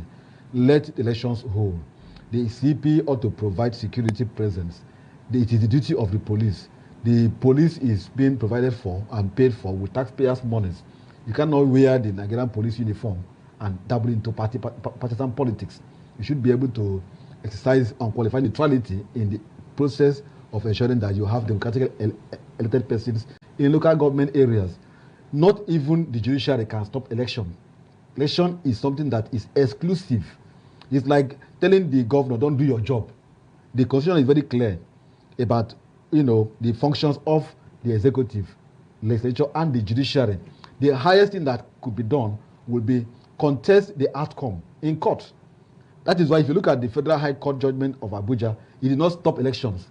He only tried to cripple it by withdrawing the police and stopping the INEC from releasing the voters register. He didn't say elections should not hold, because that on its own is a settled matter that the court had settled long ago. That so how no then will court election can hold without... So that's the question. So the question now is, why should the court even have to dabble into it, having been settled by another concurrent court in Rivers State? And why should somebody now leave Rivers State and go to Abuja to secure a court judgment? You can see the conflicting contention. The court now has been allowed to drag into the monkey politics. There's no need for the court to be brought in here. The court in Rivers State had ruled that, in line with what the Supreme Court had said, in line with our constitution, that elections should hold. If you have any disagreement with the court judgment, you appeal it. Not going to a court that has a similar power, which is in Abuja, whether it is in Sokoto or Kaduna, to obtain another judgment that would now seem to thwart what was already ruled on by the Rivers State High Court. And in any case, the Federal High Court judgment has already been appealed. Notice of appeal has been saved on the court. So, and when once a notice of appeal is saved on a court on any matter, that the person who has saved the appeal has duty to continue the exercise, because it is assumed that the notice of appeal has been served, and then the parties had been informed that the matter that has been decided will be taken to the next level of court. Okay, let's look at Akwa Ibom now. Now, you're obviously dressed for the election. It looks like you've had a little view about the situation here in Akwa Ibom. What can you tell us so far you've seen in Akwa Ibom? Well, my group, the Center for Human Rights and Accountability Network, is an observer in the elections. My men are all over the state now. We had several interfaces with AKISEC. On the 30th of September, my center organized a stakeholders engagement where, in partnership with AKISEC, in this case the Akwa Ibom State Independent Electoral Commission, we had a meeting with them in our conference hall, where all the critical stakeholders, the Nigerian Police Force, the NSCDC, the DSS, the political parties, the media, and other CSOs, and AKISEC sat on a round table, and we discussed that we don't want what is happening in Rivers State to happen in Akwa Ibom, because Akwa Ibom is noted for the peace that it had been accredited for as a peace-loving state and the most peaceful state in the country. That we want it to be free, fair, and credible. And so several stakeholders, made presentations, including the AKISEC, assuring that elections will be free, fair, and credible in Akwa Ibom State. And other parties, the keynote speaker, I think they made a statement that we need to have AKISEC being neutral. That in a case where from 1999 till date one party has always been winning, he doesn't really speak well. Does it mean that the other parties are not interested in winning? What is the magic that one party will always be winning in election of local government? So that there is need for AKISEC now to exhibit every quality of neutrality, so that any party that wins, is declared winner. And not only that, that we need to know the process of election declaration of results Akisek now committed that it will be free, fair, and credible. That election result in Akwa Ibom election of today, result will be declared at the polling unit. From the polling unit, you will know who is the winner. Then they will collect all the reports, all the results, and take it to the Ward Collation Center, where they will also declare the winner, from which they will take them to the INEC headquarters at the local government level. So at the local government level, you would have known who is the winner before they will now collect them to the state and do the returns to declare them as collected from the various local government. That is how it will be done. All right, Otoekong Franklin. Well, one of the newspaper headlines that we read today showed that there is some level of connection and cordiality between the state governor and the Senate President, Godswill Akpabio. The headline captured it as Governor, Akpabio brags. So we're wondering what the bragging is all about. Is it a bragging right of peace? Is it a bragging right of coming together to see to it that the local government election is conducted in a peaceful atmosphere in tandem with the ruling by the Supreme Court, which of course we have a moratorium of 3 months, which expires this month, after which it may be uncertain for those states that have not been able to conduct their election? Well, given to the state governor, Pastor Umoino, since his emergence, there has been that bipartisan approach of politics in Akwa Ibom. Bipartisan in the sense that you have him always inviting the Senate President and those of the opposition party to attend state functions. You could see, even during the 6th anniversary, you could see the Senate President represented by the wife. You could see other persons from across the parties coming. And you could see even the past governors in attendance. All of them were present, from the military administration to the civilian government. You saw the likes of Architect Obom Victor Atta. You saw Senator Godswill Akpabio, who was represented by the wife.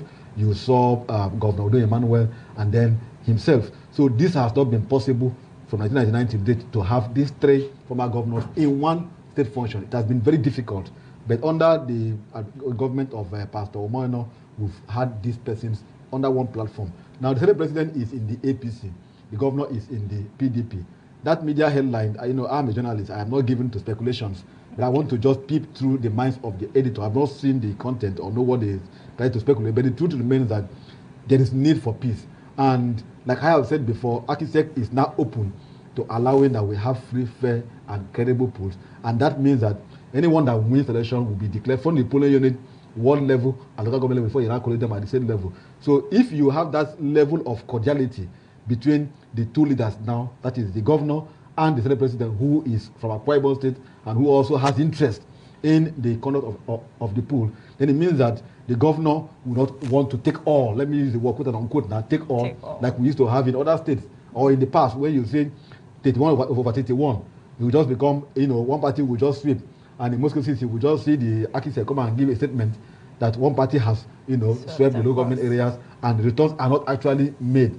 So for me, I think that the symbol of peace that we've enjoyed, the seeming peace we've enjoyed in the state from when the governor took over till date, should be maintained even after this election, because the outcome of this poll could make or mar the governor's relationship with the Senate President. I say this because they all have interest, and there's no how, assuming a party wins and that party is rigged out, and you expect the other party leaders to be happy.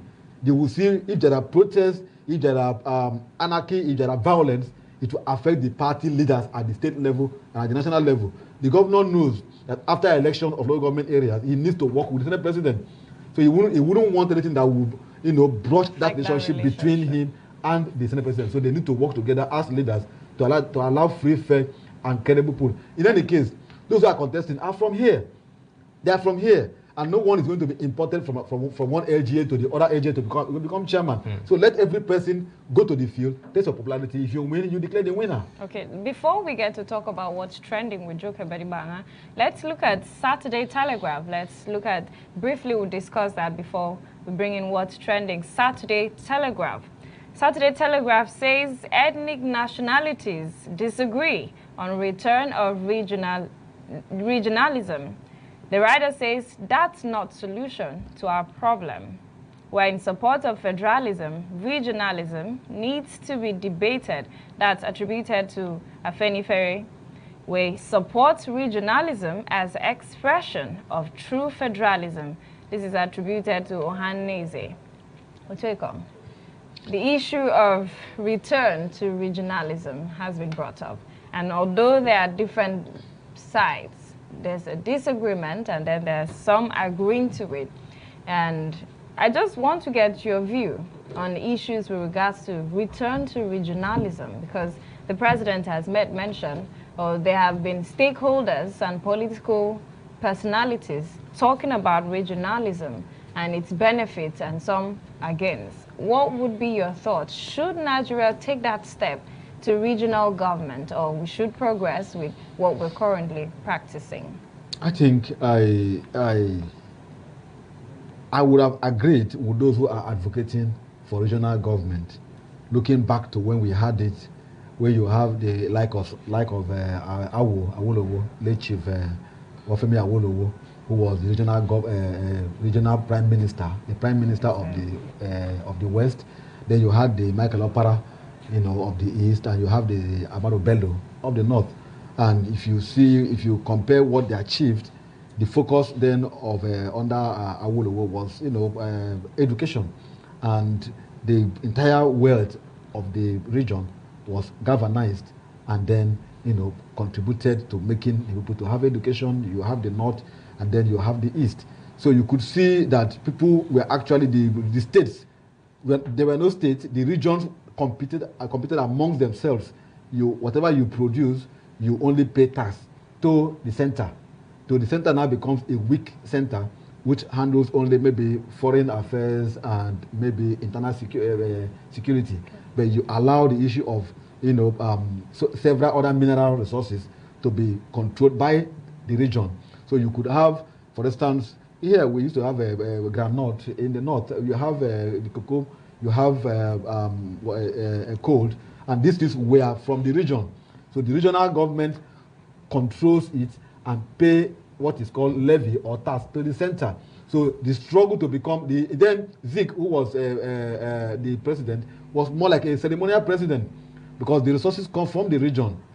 That is the argument. Well, that was the argument. Okay, thank you very much, Otwekong Franklin Nisong. But then it's still the facts still remain that as long as we are not able to chart a way forward in what we have currently as a federalism, operating federalism, there is no way we'd still be able to, if we don't address the key issues, which is of course the issue of corruption in the country, we would have problems, no matter the system we choose to adopt. Well, thank you very much, Otwekong Franklin Nisong, for being a part of this particular Weekend Express edition. Otwekong Franklin Nisong, Director CRAN, Media Expert. Thank you. Thank you so much. And with that, we'll take a break. When we return, Joko Bedibaga will tell us what's trending around the world. Stay with us.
In a world of overwhelming voices where everyone has different opinion on different issues, it is important that we bring the core issue to the fore. Join me, Nancy Banigo, on Softline as we lend our voices to inform and influence your thoughts and actions. This is not just mere talk, it is an invocative program that touches the core of our existence.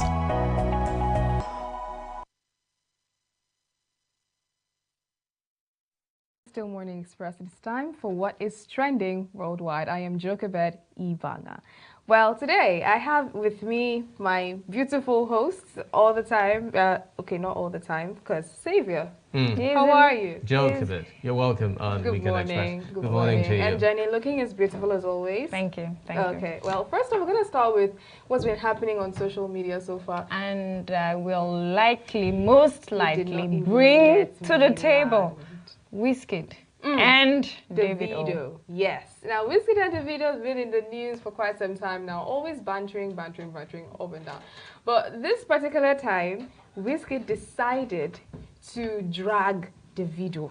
He decided to drag him. That is not in his character, actually. Actually, it's surprising that he decided to do this. I guess maybe he had enough. He had enough of the trolls that he kept enduring on social media. I think he just decided, okay, today is for you guys. I'm going to show you what stuff I'm made of. Well, so far, I feel they have to solve whatever it is going on around them, because now other celebrities are talking as well. They're just saying what's happening. Everybody's asking questions. Yeah. Because when one person says they have an issue with you, it's okay. When two or more people say the same thing, maybe there is actually something wrong somewhere. He needs to fix it. He really needs to fix it. Now, moving on from there, we have the Paris Fashion Week that also spotlighted a lot of Nigerian celebrities. We had Temi Otedola, we had Osasi Godaro, we had Temi Otedola came with her husband, yes, Mr. Incredible. Easy. We had Sheon Kuti as well. Now, this whole, we had Era Star as well. See, nice. So this whole event lasted for a week, and it's showed glamour and all. Like, they all looked so pretty. And Temi walking on the runway is something. It's a good debut for her. No, I think it's a really beautiful outing, especially with a lot of focus that was drawn to the African culture and the fact that our entertainment industry is really making waves at this time. I feel our guys are really doing fantastic, and I'm really hope. Sometimes I look at our entertainment industry and I really wish, how can we, draw the energy of our entertainment industry to other industries? For instance, politics. Okay. What would happen? It's going to be really a beautiful day when we see our political system get to stabilize, get to draw in a lot of positives, as we're seeing playing out in the entertainment industry in Nigeria. I thought for a second that I wanted to say, want to join the entertainment industry. But I'm already in this.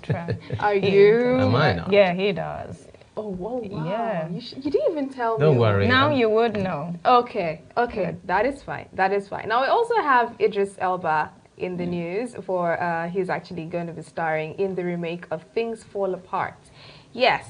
Now, Nigerians have said, why would he be the lead role for this particular Nigerian script?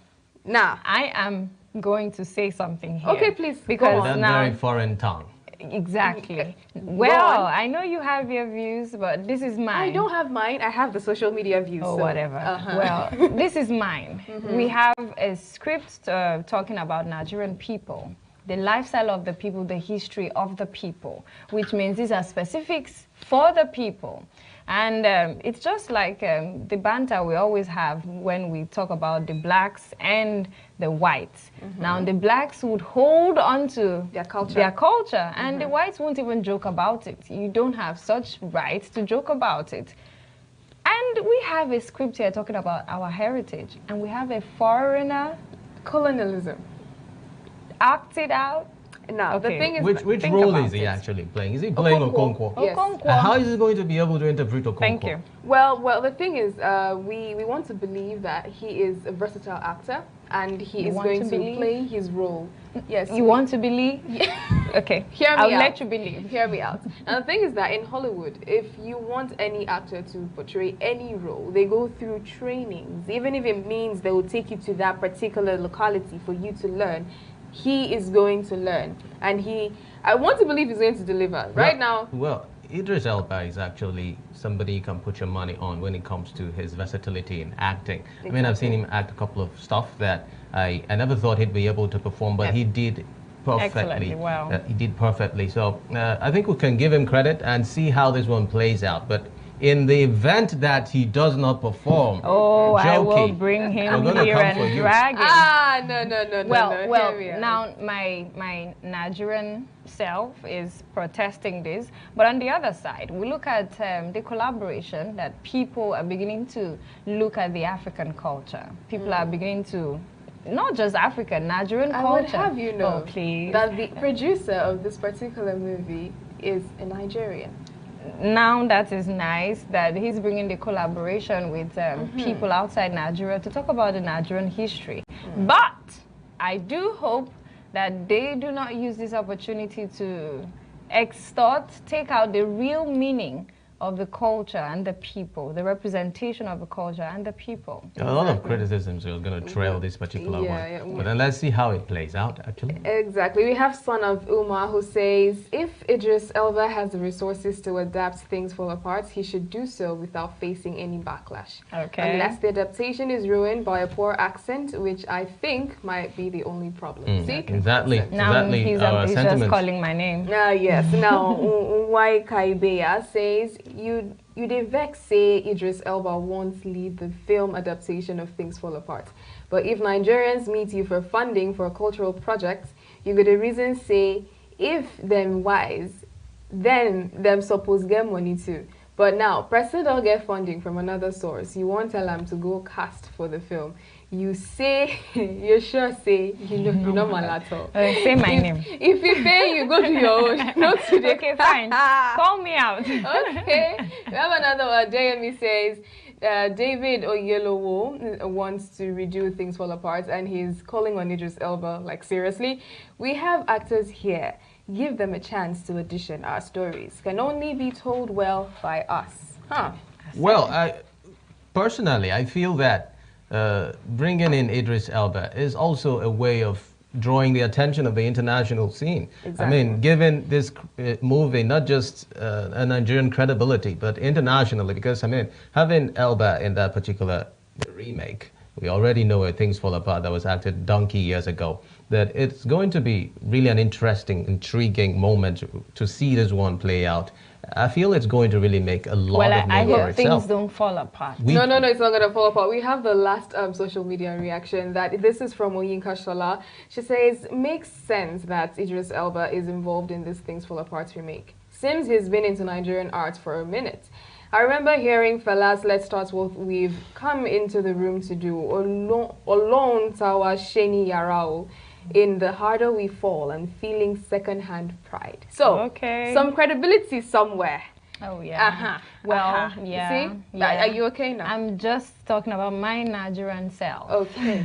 Okay. At this point, I want to plead that we should just give him a chance. Yeah, we will. Give me a chance, you know and we're giving him chance. Okay. A lot of reactions. Don't fall apart. A lot of reactions we've read already talking in favor of Elba. So, I mean, you should be given a chance, and let's see how this one pans out. But if it fails, just like I said, Joki, if it fails, things will really fall apart. It's not me. And we will start with you. Oh, wow, you're going to start with me. You're already sounding sentimental. No, I am not. I am not. And anyways, it's always been a very good moment being here, telling you what's been trending so far every week.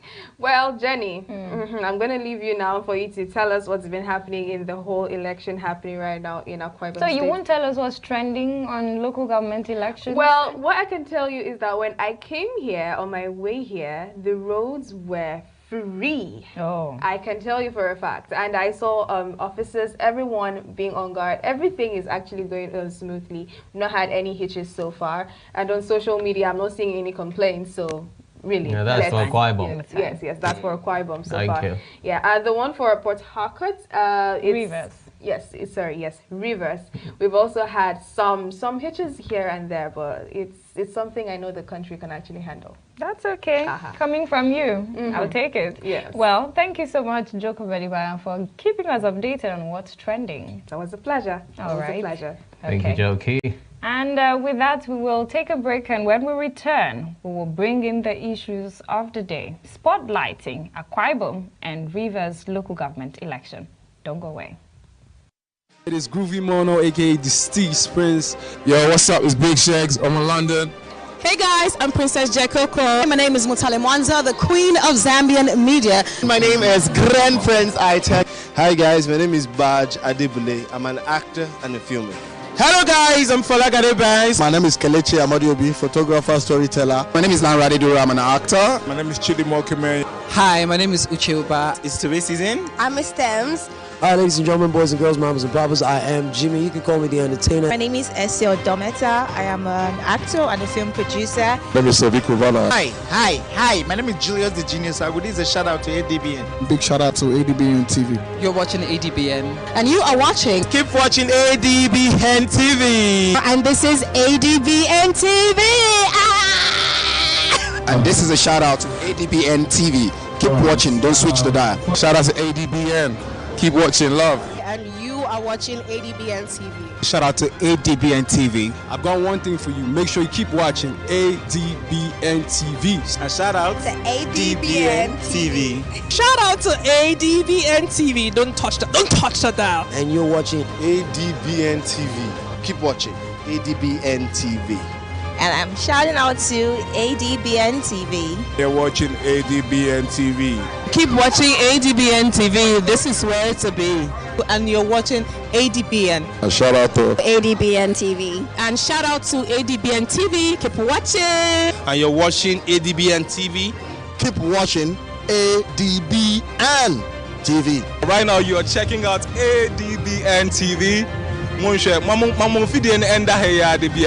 One time. ADBN. Keep watching. I love you and kisses. Keep watching ADBN. And a special shout out to ADBN. Keep doing what you're doing, guys. Please don't touch that dial.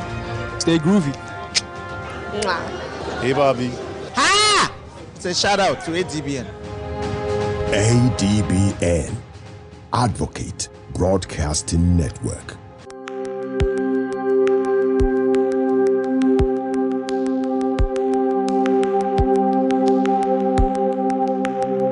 Welcome to the Niger Delta, a region of incredible beauty and stark contrast. From its breathtaking landscapes to its rich cultural heritage, this is a place where history and modernity collide.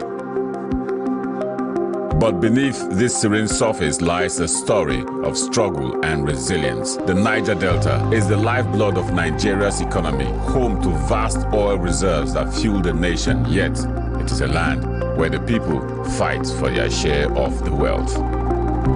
Join us on the program Niger Delta Today as we explore the heart of the Niger Delta, discover the vibrant cultures, the struggles for environmental justice, and the stories of the people who call this place home.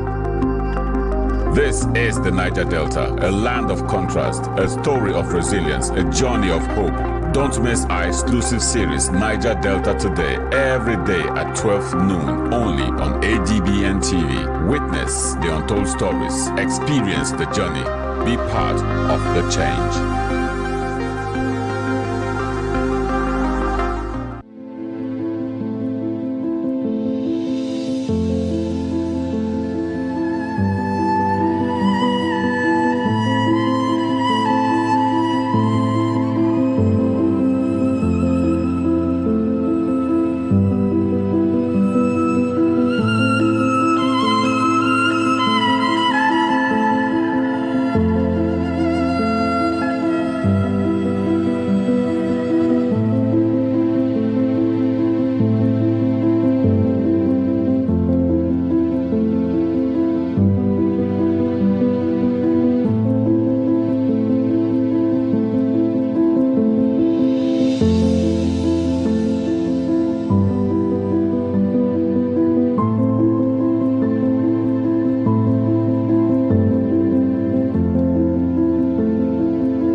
Yes.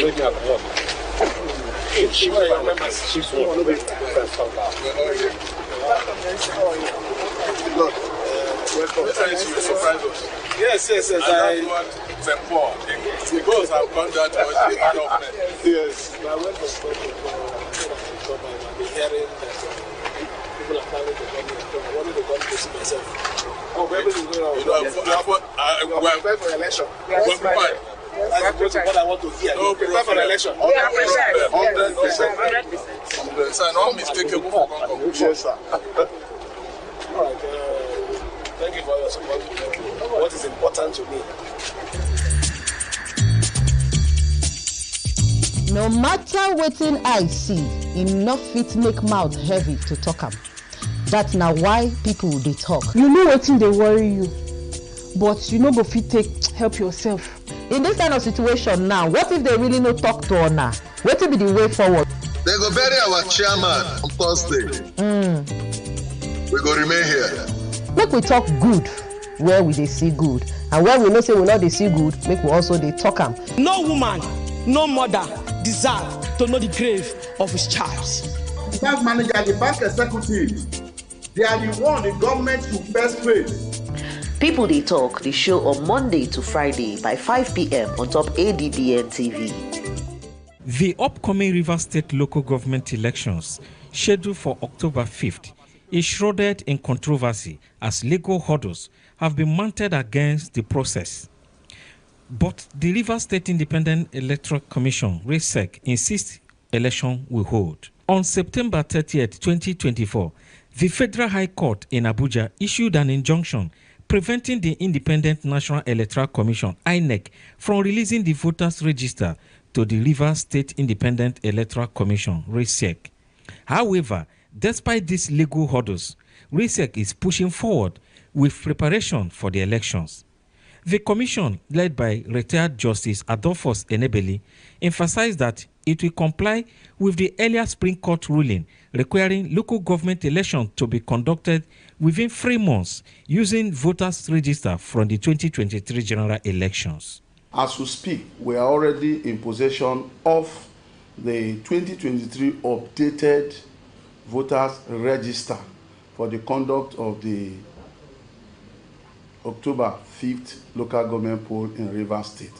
This decision does not sit well with opposing parties, while Chief Tony Okocha faction of the APC, recognized by the National Working Committee, continues to oppose the election, accusing Governor Sim Fubara of manipulating the process. The reinstated APC chairman, Honorable Emeka Beke, has called for calm, expressing the party's readiness to participate in the election. In a state of anarchy, it becomes illegal to be law-abiding. The governor of Rivers State has ruled and continues to rule this state with impunities. Election will take place on Saturday. Nobody's going to stop the election not to take place. And anybody who brings problem will carry the problem on his head. In a rare manner, hundreds of PDP and APC supporters stormed the street of Port Harcourt, Rivers State, to warn against move to conduct October 5 local government election in the state. Our party, as a law-abiding party, based on the subsisting court judgment from the federal court in Nigeria, we are not participating in the kangaroo local government election. No police can stop it. Yes, no mobo can stop it. No army can stop it. Yes. No foot soldiers or military can stop it. Yes. What court order is more superior than the Supreme Court's judgment? Which one is more superior? It is Groovy Mono, aka the Steve Prince. Yo, what's up? It's Big Shags. I'm in London. Hey guys, I'm Princess Jekoko. My name is Mutale Mwanza, the Queen of Zambian Media. My name is Grand Prince Itek. Hi guys, my name is Baj Adebule. I'm an actor and a filmer. Hello guys, I'm Falagade Banks. My name is Kelechi Amadiobi, photographer, storyteller. My name is Lanrade Dura, I'm an actor. My name is Chidi Mokime. Hi, my name is Uche Uba. It's Tobe Season. I'm Miss Thames. Hi, ladies and gentlemen, boys and girls, mamas and papas. I am Jimmy. You can call me the Entertainer. My name is Essie Odometa. I am an actor and a film producer. My name is Savi Kuvala. Hi. My name is Julius the Genius. I would give a shout out to ADBN. Big shout out to ADBN TV. You're watching ADBN. And you are watching. Keep watching ADBN TV. And this is ADBN TV.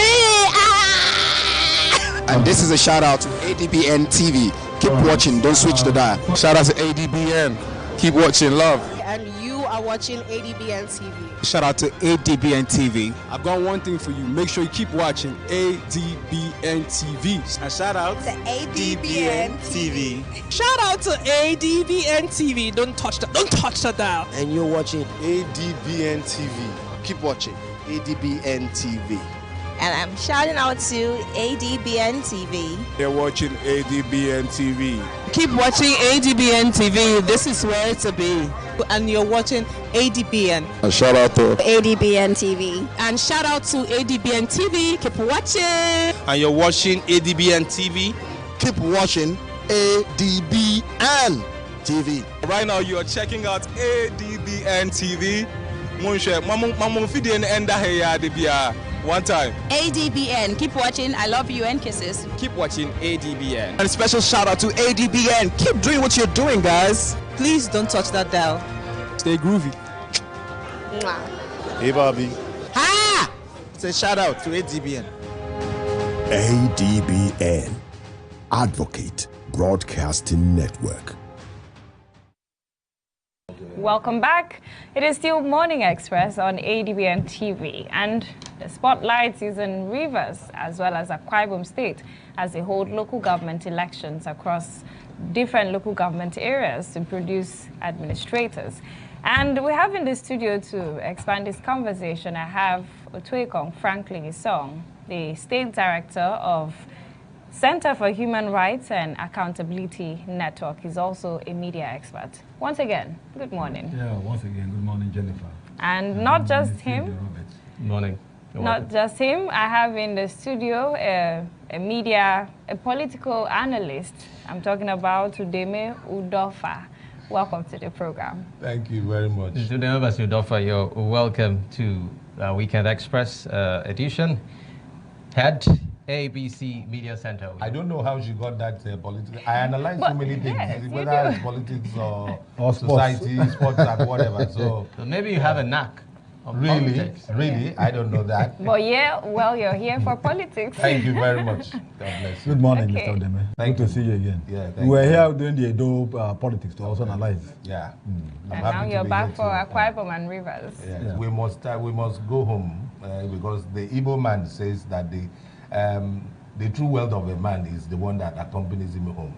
Oh. So we are here at home and we are wealthy people. Exactly. Okay. Well, gentlemen, you're welcome on Weekend Express. A lot is happening already in the polity. I mean, it's surprising what could happen in just minutes. We're receiving reports here in Akwa Ibom State as regards the ongoing local government elections in the state, that there are pockets of incidences in some local governments of the state. And this goes contrary to what we already established as regards how peaceful we are projecting these elections to turn out.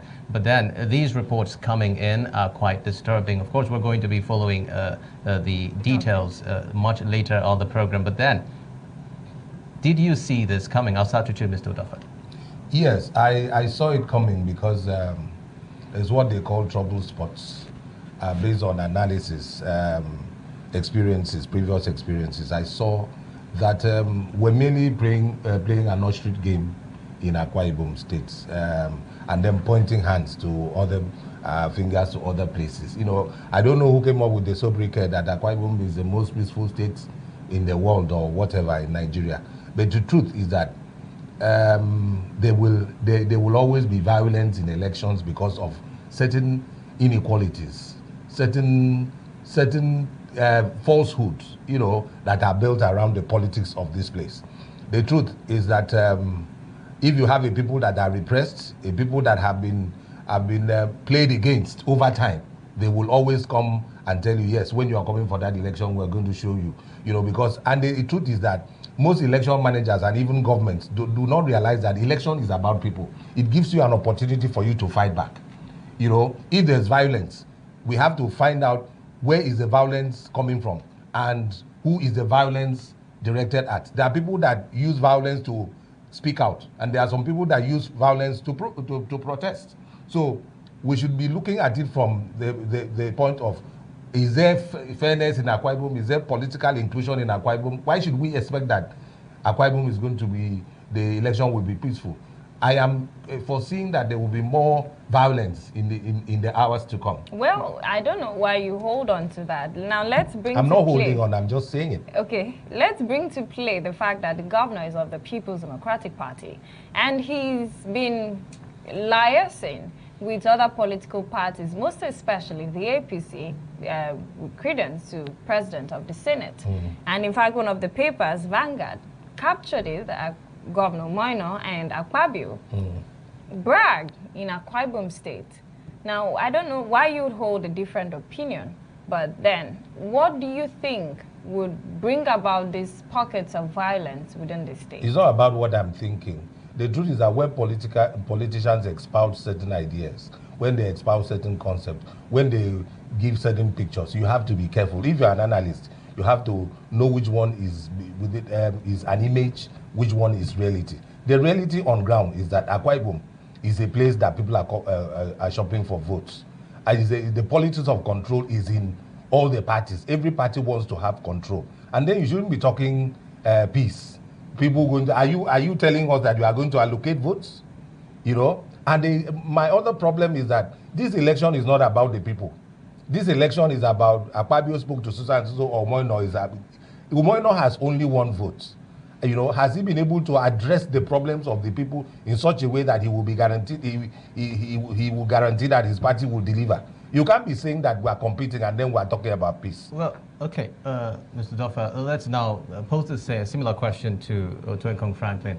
I mean, it is no dispute that when it comes to political scenarios like this, you're bound to have pockets of issues rearing up ugly heads.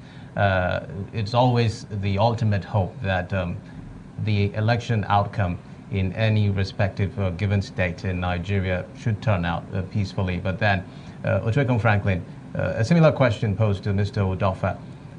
With the unfolding situation here in Akwa Ibom State, I mean, we saw that just now the footage in Rivers State where there is an incident that led to fire outbreak right there. But then, yeah, the APC office. Is this APC office? Rivers, yes. But is this supposed to be the way to go? Because oftentimes it's almost as if there is always an incident with elections in Nigeria.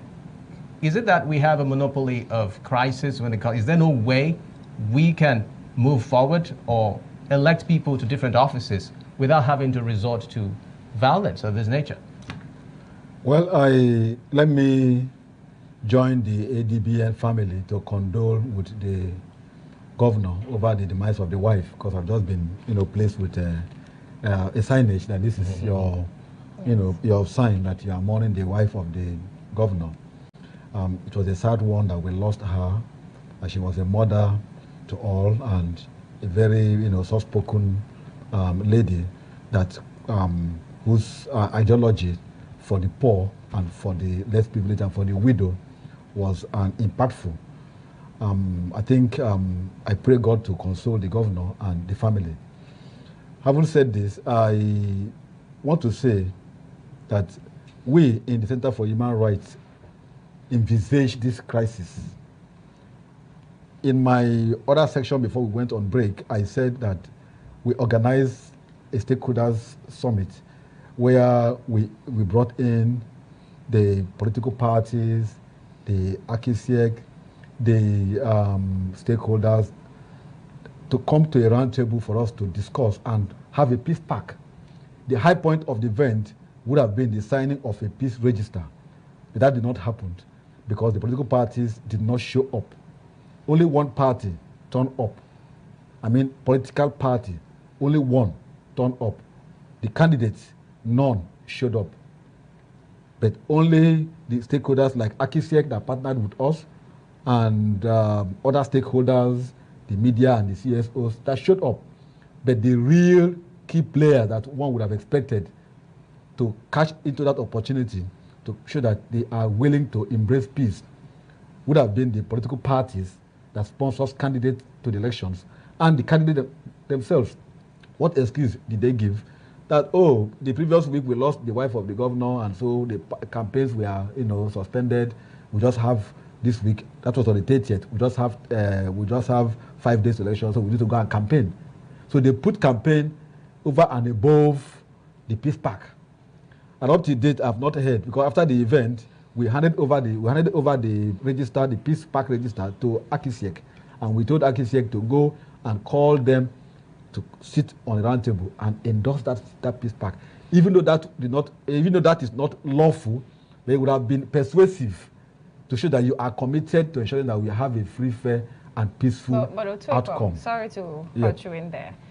We had this conversation during the Edo elections, yes, where a party refused to sign. Exactly. And it seemed more like a ritual. Do they really keep to the peace pact? That is why I said that even though it is not lawful that you have to sign it, it's not in the law that you have to sign a peace pact before elections, but it is persuasive and it is moral obligation that you do to your followers so that you have embraced peace. They should also embrace peace at their respective polling units.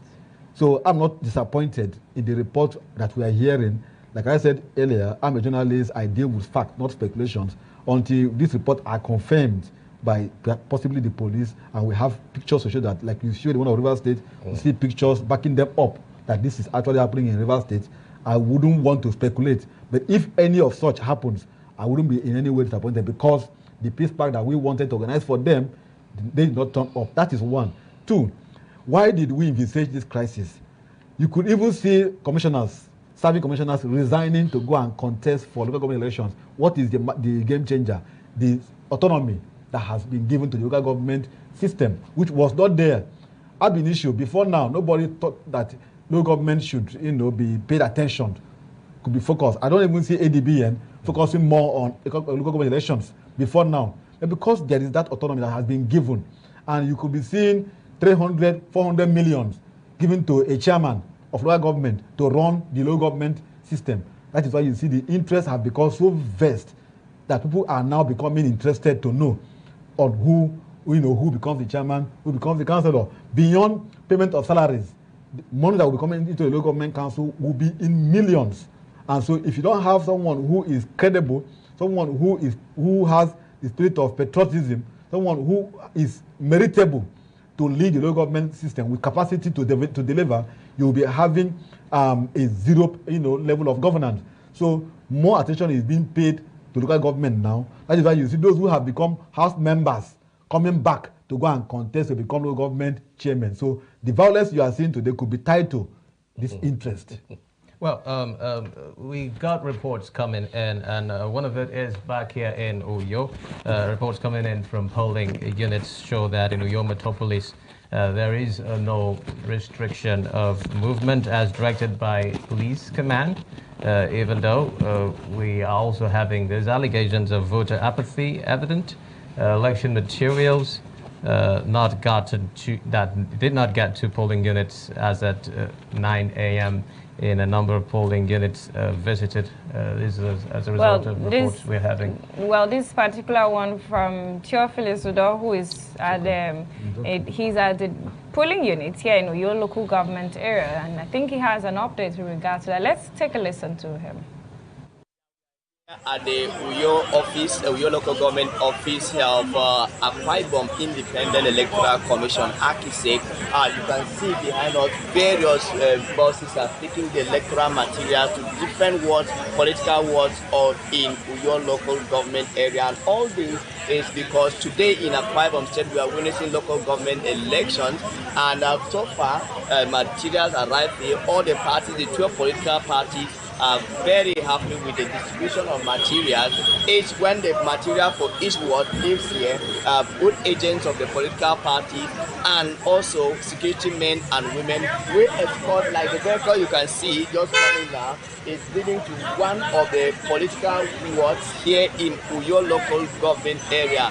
And all this is in a bid for us to have democratically elected local government chairmen and councillors across the 31 local government area of Akwa Ibom State. And trust us, ADBN TV and Passion at the 4.5 FM will always take you closer to the people, and we'll keep telling you how it's happening. But from the Uyo local government secretariat of Akisek, we will update, we will follow the material, track the election, and we'll bring it up to you.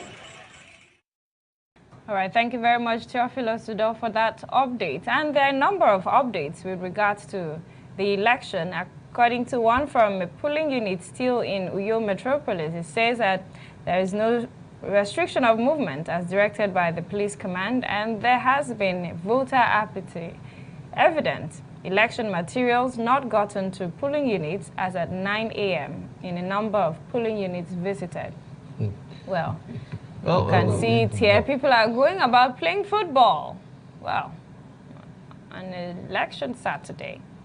Well, that made us chuckle for a moment. But that, to what extent does that represent how disinterested some citizens are? I mean, it could mean that. I mean, they've already zeroed down their minds and concluded that, I mean, this is always going to go the way it usually goes. So why should we bother about participating in this particular exercise? But what do you feel, Mr. Odafa, watching that particular feed?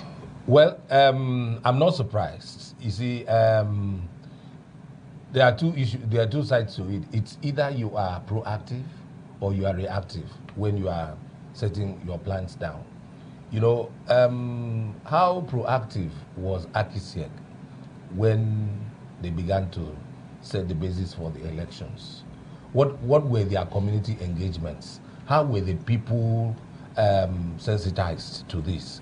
You see, it's not about whether people have already made up their minds about how the elections are, but have you been able to engage the people in such a way that they will see that there's a need for them to vote? We remember in Akwa Ibom, there was this so announcement that, look, what you have, the situation we have is illegal. You can't have transition committees. And then after some time, the government kept quiet about it. Nobody made any statement. And then the local government autonomy came, and everybody started jostling for offices because they had said there's so much, like my colleague said, there's so much money coming in, and you had commissioners, high upper chamber people resign. The interest only shifted to local governments. And I keep on saying, are elections not about people? The people that are going to vote, have you been able to sensitize them to their rights? And he talked about having a peace. People and most politicians are not interested in all of these things. Even the system is not interested in all of this. It's about making sure the announcements are favoring one party, and let the people should be brought in. You know, it's like during environmental sanitation, and you see people are playing football because they don't understand. They don't know why they should. So politics is something that is more serious than we think. And the election manager should be able to be proactive about it, bring in the people. Like now, people are talking about money that is coming to the local government, but there's a hunger problem in Akwa Ibom. I didn't see any of those campaigns that I followed that talked about how we can improve, how we can add agricultural science into our farming methods. People are not thinking about how to add value to the food situation that we're talking about, because that is the basic problem of the people. You know, nobody talked about the innovations they're going to bring so that there will be employment. It's about there's going to be so much money. And then you talked about, he said something about, apart from salaries, we're going to have a lot of money coming in for other things. But then again, have you ever heard in Akwa Ibom, a local government or a state government say, this is the number of staff that we have on roll, and this is how much we are prepared to spend for them? So there's no planning, there's no proactive situations here. People are just there. Everybody is just not responsible. and responsive. That's why we have all of this. Ochogon Franklin, the issue of sensitization also comes into play prominently as regards the build-up to the organization of this particular election by Akisiak. Would you say that Akisiak had enough time to have properly informed the people of Akwa Ibom about this election? And is this what we are seeing play out currently in terms of possible low turnout of voters in this particular local government election? Would you say that this has something to do with the fact that sensitization was low ahead of this particular poll? Let me give you a shocker. The election of today is organized because of the Supreme Court judgment months back. In July, precisely. That's it. So if you ask of much time, I wouldn't say between July and October how many months. You have less time to give enough voter, education. The government, did not expect the Supreme Court. Most government in the country didn't expect the Supreme Court to give that judgment that the Supreme Court gave, because it borders on the constitutional provision, section 162, joint account that established joint account, sub 5 that established joint account, state local government joint account, that says whatever funds that is accruable to local government is paid into state local government joint account under section 162 sub 5. So every governor had relaxed, thinking that the Supreme Court will say it is a matter of constitution, go and amend the constitution. But the Supreme Court, being a court of justice and public policy, look at the way the local government had been managed under this provision of the law, and then gave a fundamental judgment that seemed to put it aside. That is the word now. It made it impotent, and said this section had become the witchcraft that had bewitched the local government system in the country, that has made the governors to become like a dictator, that dictators in their various states, and sit down and use the local government fund at detriment of the local government councils, and therefore that the funds meant to local government should be given to local government. He went further to make provisions to say that each council that each council ought to be run based on section 7 of our constitution. Each council ought to be manned by those who are elected.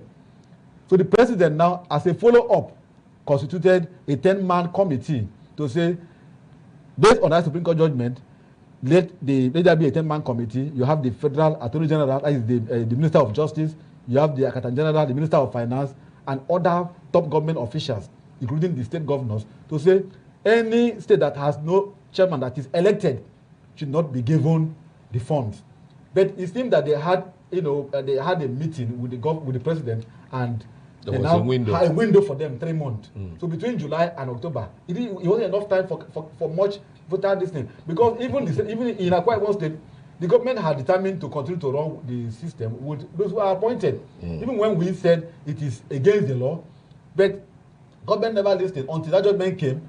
Election was first of all scheduled to be sometime in October 20-something. But when the judgment came, it was now moved backward to meet up the timeline that was given to them. So there was not enough time for voter education. That is one. Two, driving down to your studio, I had gone around as an observer to see that those who are playing football, I could tell you where they are playing the football. Even just by Dodoma, where you have the Unity Park, there are people there doing what is it called, gym exercise and the rest. You move to most primary schools, you see people playing football. Market is most stores are opening, so it doesn't really show that people are connected with the exercise. They just felt government just declare public holiday. Workers, those who are beneficiary are those who are civil servants. Like those who are in my office called me and said, "Sir, today is public holiday. We'll be in the house." Might even be argued that a lot of people don't know that there's a local government election going on. So that is the point. Why the River State's own is that whoever that win, and the action of the umpire can also contribute to violence. You could see if the umpire is not neutral, it could provoke. If the law enforcement agents are not neutral, it will also provoke violence, and voter party could set in. Imagine what is happening on the day of election. Citizens who want to go and playing football on the street, putting tires on the road as their goalpost. And this is not, this is not strange to us, because it has always been a carry-go affair. Oh, let's you've spoken about the people in conducting election. Election is meant to be for the people. And over the years, we've seen political parties sweep across different local government areas. Don't you think this is a matter of popularity? Because if we're looking at some of these locations, we see that a political party is more popular than others and people just go ahead and vote. Isn't this the case? I have a different opinion.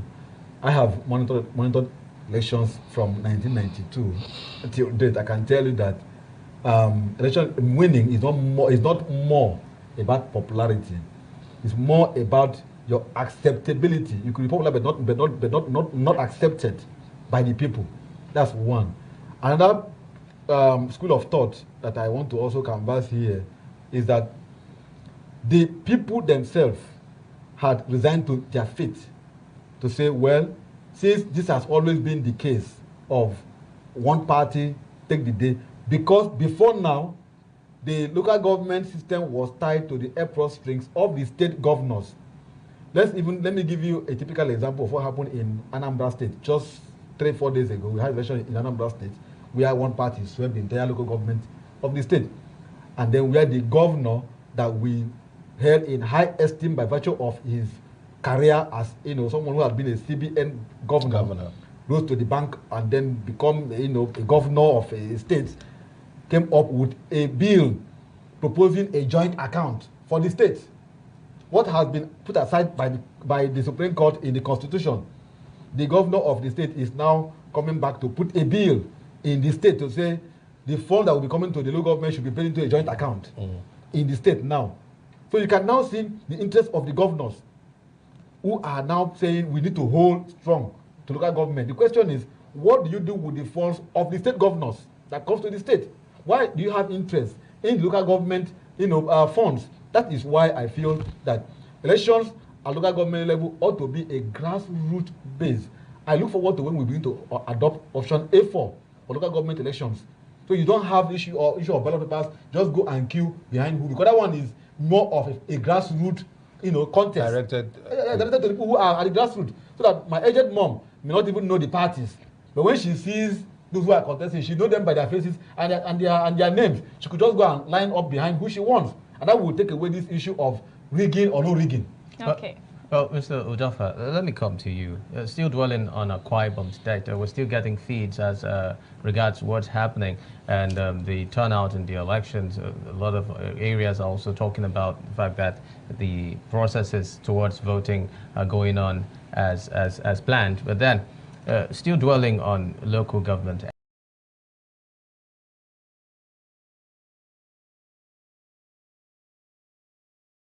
And now, a lot of people believe that this is going to go a long way in redefining what we knew the local government to be as before now.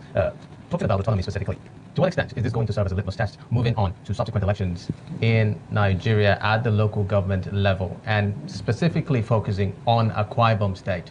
Do you see some positive change in the local government system and how it is run before now? I don't have high expectations. I can tell you that pointedly, because I've always understood elections, government, to be about the people.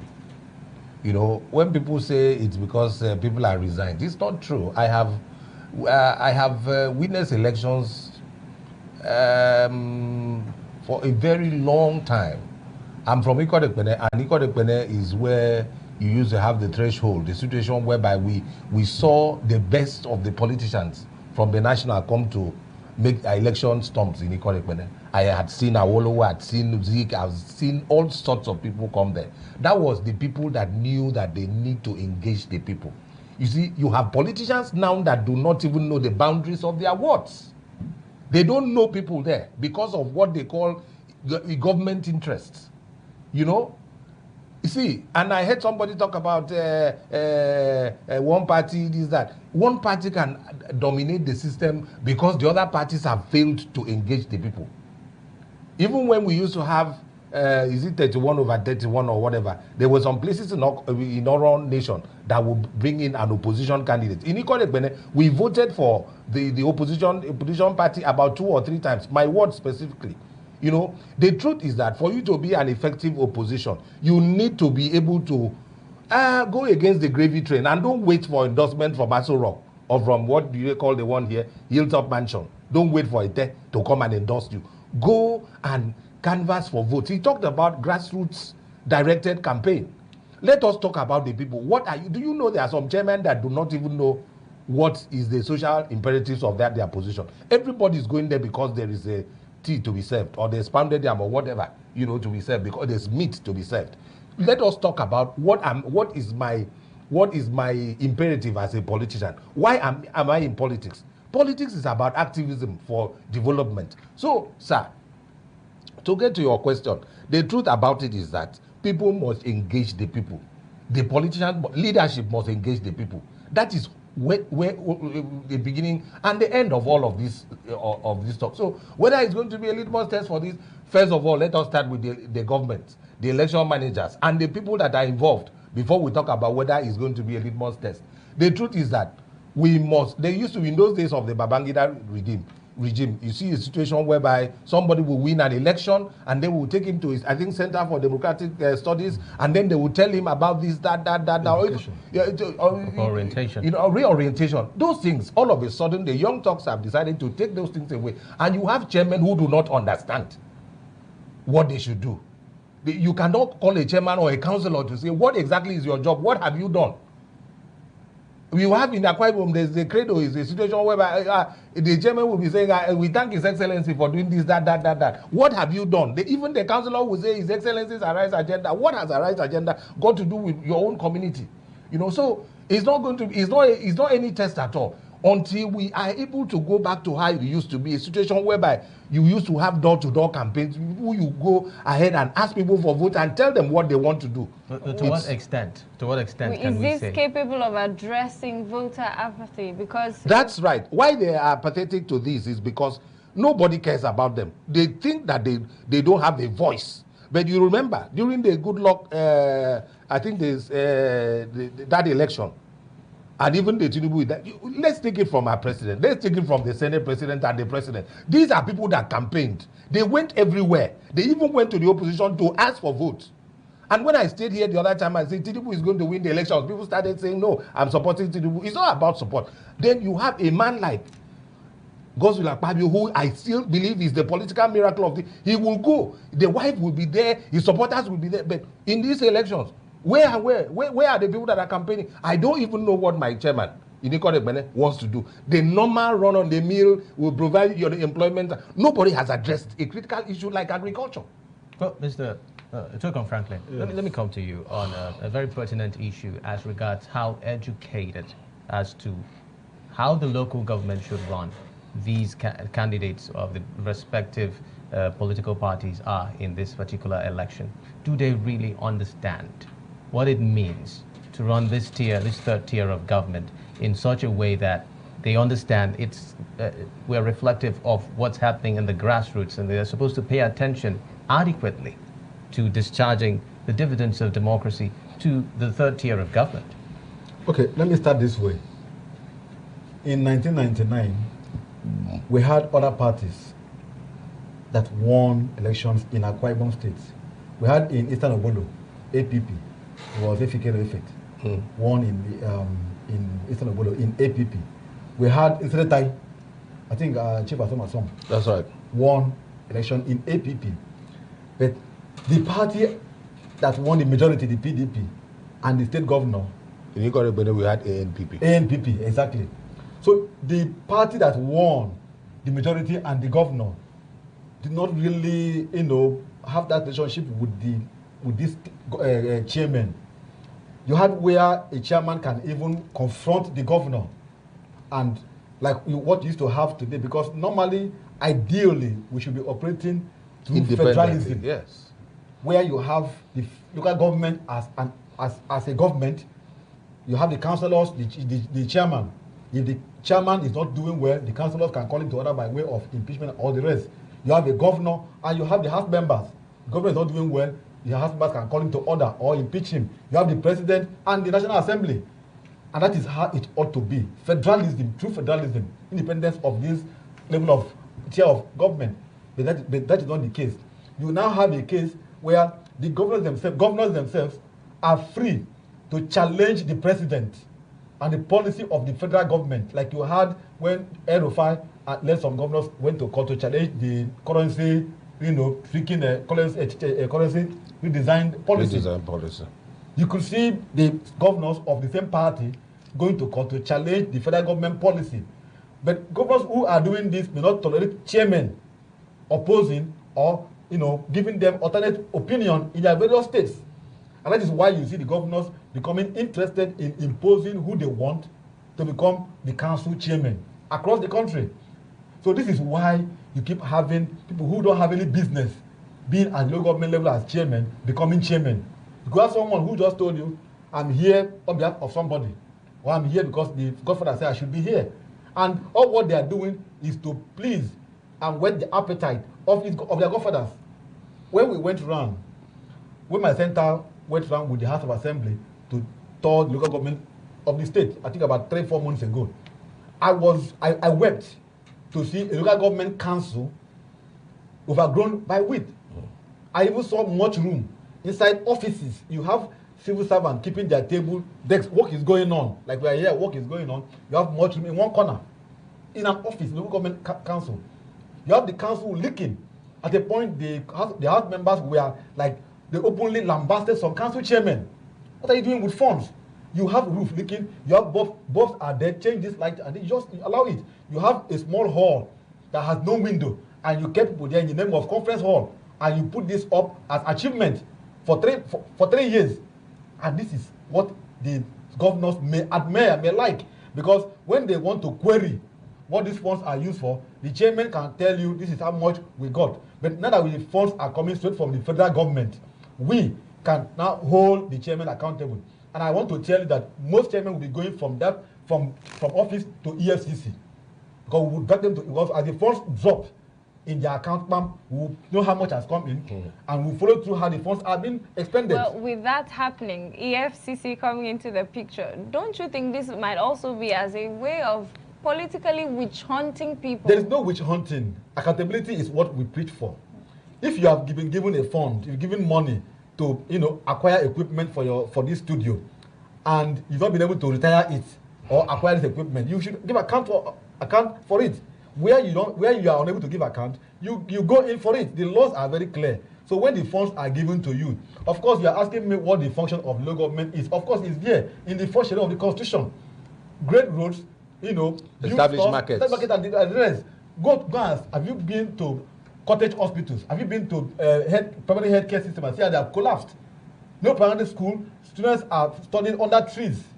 Roofs have been, have fallen. We went around and I came out and I was taken aback. And we are operating in a system where if nothing is done about this, that the local government will completely collapse. You have people who are called PA tied to the airport strings of governors, and government will detect what they do at the local government areas. And that is why you have insecurity at the local government level, because people are completely fed up. Everybody is now pointing hand at federal government. Nobody look at the state government or look at the local government chairman. And when they get the funds, they move to Uyo or move to Abuja and stay there. Once the fund comes in, they go back, get the fund, and relocate to elsewhere. Well, Mr. Doffa, a very important issue that we must address is the issue of how these local government chairmen, those ones that will emerge victorious at the end of the day, what would be their modus operandi. Before now, we had heard of directives that local government chairmen must stay in their respective local government areas because this is going to give them that connectivity to the persons they are supposed to govern. To what extent would you propagate that this particular directive be implemented to the letter? And to what extent would it affect how they discharge the gains of this autonomy that the local government is currently going to enjoy?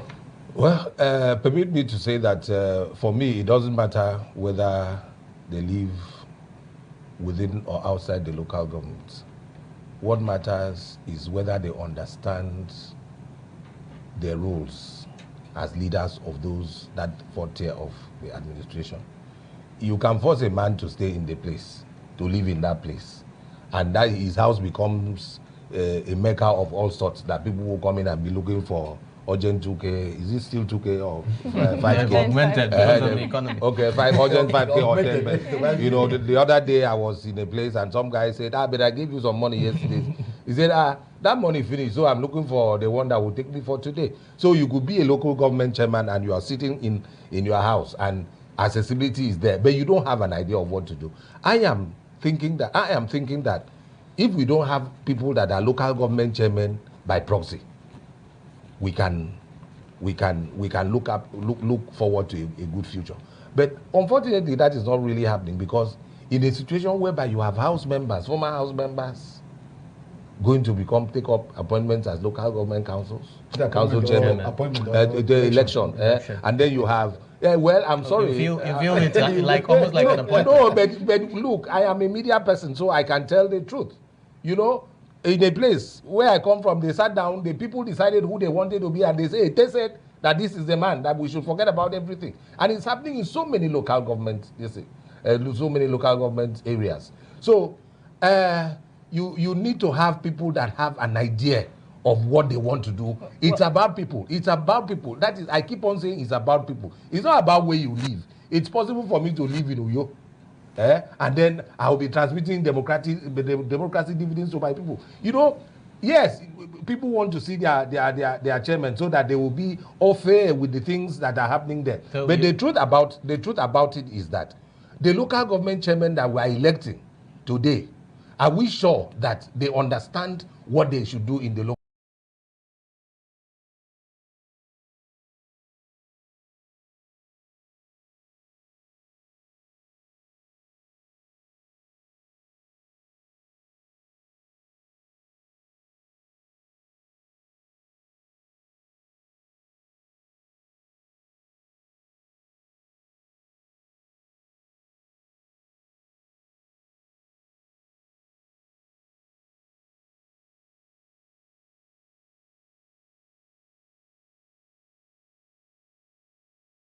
A list of genuine farmers in the local government areas.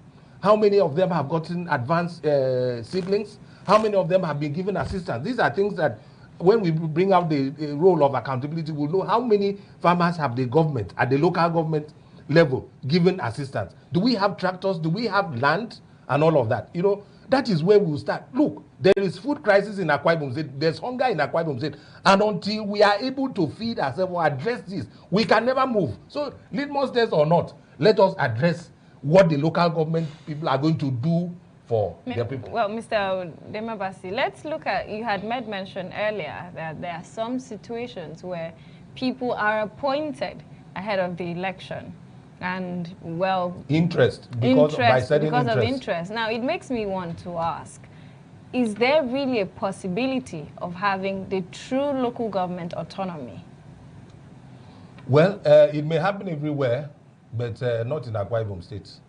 No, why would you say so? Not in Akwa Ibom State, because we have certain interests that are against this. You know, there's this thing that we have to dance towards a certain pattern of doing things. Well, the governor and Akisiek, they've committed to a free, fair process. I talked about image and reality. Let's talk about the reality.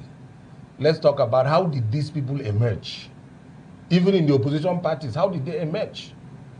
You have interests of stakeholders, and when we talk about stakeholders, we are talking about the leadership. The leadership is involved. So the truth is, how did they emerge? How did they emerge as chairman? You know, we have situations whereby the people that became flag bearers of their parties were not the one that were the one that were more. You talked about meritable. You know, the one that have merit. You see, government is about service. Forget about all the perambulations and all that. Government is about service. How are you going to deploy the funds that are given to you for the best interest of the people? Agriculture, technology, education, health. Those are the basic issues. I'm very sad that we are still struggling with little things that other societies have gone beyond. Well, Otuekong Franklin, I would like to dock with you as we begin to round up this session of the conversation. Now, the people in all this feel underserved. If you were to you've interfaced with a lot of Akwa Ibomites, and you know that by extension they are not truly connected no matter how we try to paint it, the people still feel that they are not carried along in a lot of policies that government embarks upon. Now, we're talking about the local government autonomy and the fact that we are going to be having chairmen put in different local government areas. To what extent can we begin to talk about galvanizing, drawing the support and the interest of the people in what's happening in the political scene in Akwa Ibom State? First off, let me say that my colleague here talked about, use the word, people are appointed. It was a slip. But he later said, as a journalist, he speaks with facts. Yes. Yeah. That in most cases, it does happen, and some will say, they say. Meant to say elected. Elected, yeah. You see, the truth is that over time, people have become used to the word, selection. The reason why you are having dearth of development at local government level is because of the fact that people have become disenchanted with the process of getting their leaders. The selection process have always been mad with that word, ete, able, or this is what the party wants. And you look at the party's primaries, how these people emerge. People who may not even be interested were drafted into the primaries, and finally they emerge. In most cases, some parties do not even have primaries; they just have selections where they pick people and say you be, this, and then a particular instance, someone will say once this person emerge under this party's platform, you automatically the chairman. You will even see them celebrating ahead of the elections because they start processing loans and taking going into debt. That of course when I become chairman I will take care of all those. They begin to envisage how they will run the council. I had several disagreement, or call it dispute with sitting chairmen in Akwa Ibom State. Some of them have been my local government chairman, where I'm from, where the moment they emerge as chairman, you start seeing them putting pictures of how they travel to to Dubai, they travel to London, they put it on social media, and I pick those things up and take it up with them, and I engage them severally, and that led to me having issues with them. That's one side. For them, the ideology of governance is show how you've been able to travel and how you are able to connect with abroad and the rest. They will tell you that they are going to bring foreign investors. They go there, they post pictures that they are at the pool side. They put it on the social media. You will see it trending. And you begin to wonder how they are bringing investment. And they will stay for 3 years and go. You won't see any single investment. That's point. Another point my colleague here also raised, that was the issue of local government chairmen residing at the local government councils, like you asked the question. Truth is that the Akwa Ibom State electoral law mandate the council chairman to reside at the local government areas. That was why during the Gossip Akpabio's tenure, he built security villages. Okay, let's hold on to that because we have religious activities at 10. And right after that, we'll get back to talk about this in full discussion because we've also been displaying live feeds from different locations in the polling units here in Uyo and other locations within Akwa Ibom State. So after the religious activities in the Niger Delta at 10, we will return to talk about the local government elections properly. And we'll also interface with our correspondent across Akwa Ibom State as well as Rivers State. So do stay on with us and we will be back. So stay with us shortly. Religious activities in the Niger Delta. In a world of overwhelming voices where everyone has different opinion on different issues, it is important that we bring the core issue to the fore. Join me, Nancy Banigo, on Softline as we lend our voices to inform and influence your thoughts and actions. This is not just mere talk, it is an invocative program that touches the core of our existence.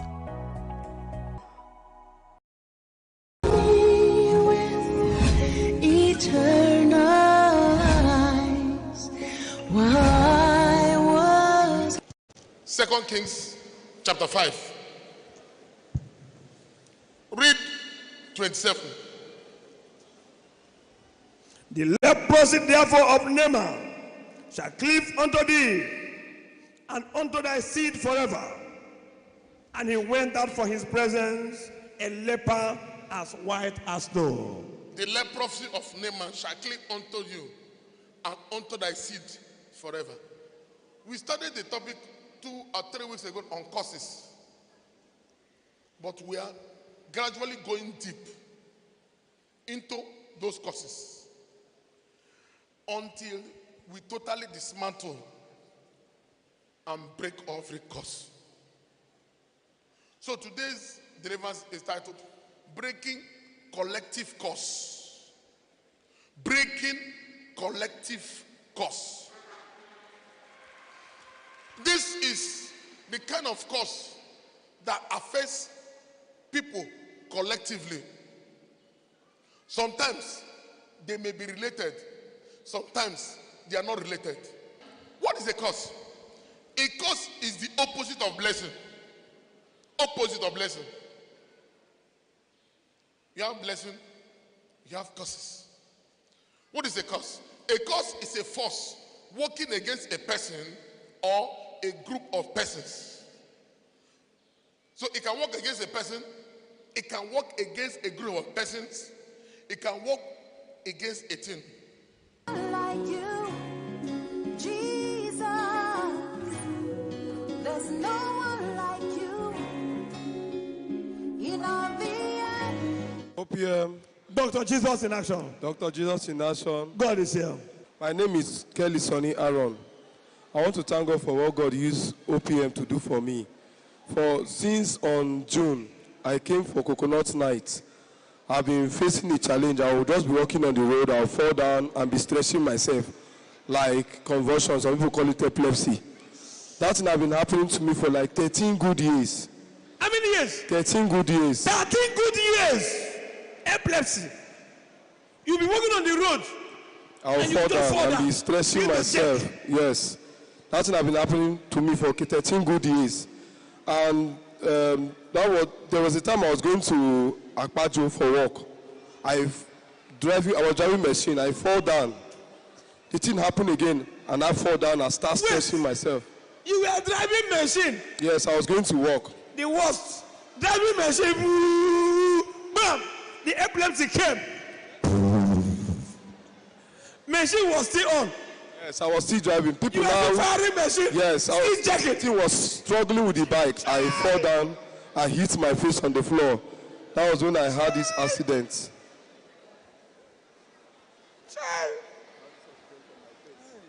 Child. See.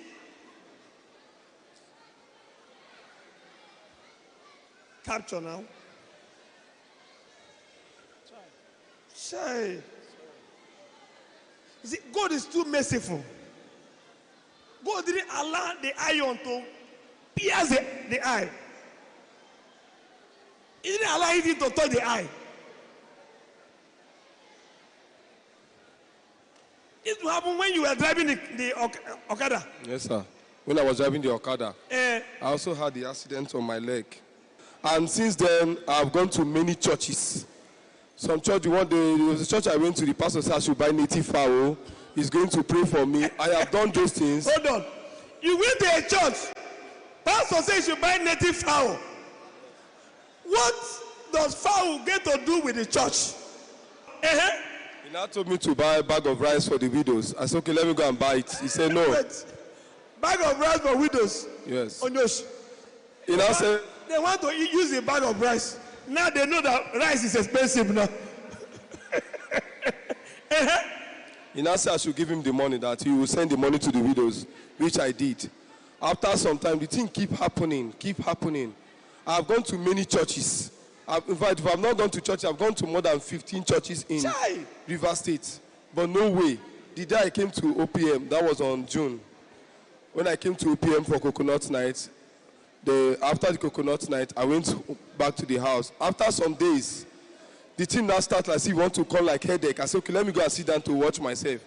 I didn't know it was headache. I thought it was a thing. After some time, the thing, for like close to 3 months, I've not experienced it again. The thing keep happening over. Give Jesus a clap of him. The thing keep happening almost every day. The last one that happened that made me come to OPM at Rumudan Resto Park, close to Resto Park, I fall down inside gutter. Heavy rain was falling that day. The water keep entering both my nose, my eyes. People now brought me out and kept me one side. And they kept me one side, then I have to rush and call my dad. My dad take me to where I'm staying. And after that day, I came to OPN. And since that day till now, I have not even have the symptom. I have not even feel it. The thing have not come again at all. Give Jesus a glory. Every day, as he's going to work, he'll fall down. He's going here, he'll fall down. Anywhere he's going, he'll fall down. But as he came to OPM by June, from that June, I've not seen it till now. now, I've not seen it. Oh la la. Yes. Give Jesus a glory. Because people know you in that your environment very well. Nobody don't know me. Everybody's call me, don't touch him, or he's an epilepsy person. If you touch him, go die. People, nobody wants to give me work again, even my working place. Who will give me work now? Who will give me? Do you want to kill somebody? Since that June to today, have you gotten any injury again? I have not gotten any injury. No injury. I used to go and buy Cabaman for epilepsy. What? Cabaman. They said I should be taking it. He will stop it. It's a drug. Yes, drug. I used to buy that drug sometimes 3,500, 4,000 every week. But since that June till now, after taking the coconut water and I prayed, even that day people was having their instant testimony. I say no, let me not come out. Let me watch myself. For like 3 months, I've not seen it. I've not even feel the symptom. Give Jesus a glory. Now, can you give us your address? Where you stay? I stay at Tony Estate, close to Covert Market. Tony Estate? Yes. Close to Covert Market? Yeah, Rumundru. Rumundru? That problem that brought you here today, you will not see it again. Dr. Jesus in action. God is here. We are Mr. and Mrs. Azubike Ajoko. I want to especially thank God Almighty for my family, what God has done, and what He's doing, and what He's about to do. We are here as a family to glorify God for making us locate OPM. Yes, we are somewhere else before. I came to this OPM sick, but today I am healed. Give Jesus a clap of praise. And I came to this OPM homeless. Hey. Yes, I'm from River State here, precisely Obunabale. But things went very wonderful. We now ran to OPM. When we are homeless, we are sleeping somewhere there because I couldn't pay rent and things were difficult. So the information got to welfare director and she said, how can you be managing like this with your family, with my wife and 4 children then? Because the sickness, part of the sickness that brought us to OPM, the machine gun was not working. Hey. But in OPM, God proved himself and give us well-day. Give Jesus a clap of praise. The machine gun was not cooking. But as it came to OPM, it didn't come back to life. And when the woman of God saw us, she said, come and stay in one of the estates, estate 3 precisely, estate 2. She asked us to come and stay there. I said, okay, thank you very much, mommy. But sir, I want to say something. Please, if you are staying in that estate, and you have stayed in that estate for 3 years, 4 years, 5 years, 6 years, 7 years, 10 years, it's not your father's house. Hey. Please, find a way to move. Find a way to relocate. Why did I make this comment is because if somebody that was in that room we packed in, and the person refused to pack out, we will not have opportunity to stay there. And that was why I also gave myself, I said, God, you need to prove yourself. I must leave this place for another person to come in. I must pack out for another person to pack in. So when the welfare director gave us, we were happy. And everything, we lost everything, no job. But God helped us through the man of God. The man of God gave my children scholarship.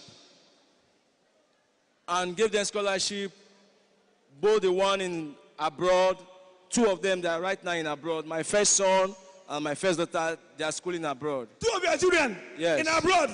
Give Jesus a clap of praise. And other ones are attending school here in Nigeria. But I gave myself, I said, what will I do? There is no job, nothing. I said, okay, I need to fix myself in taxi business.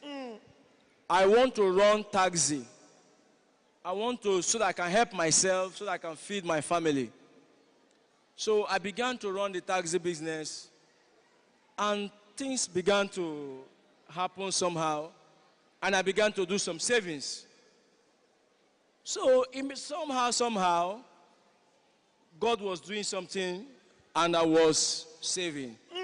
At a point, we needed to move to go. In short, sir, we have suffered. As a family, we were living in a house with trampoline. When rain is falling, rain must get to us. So with that, I said, no, I must do something. And thank God we have some skills we are doing, because I am a workman. I do anything good to succeed. If you call me to wash your car, I can wash your car. There are so many people that calls me and send me an errand. I have never duped any of them.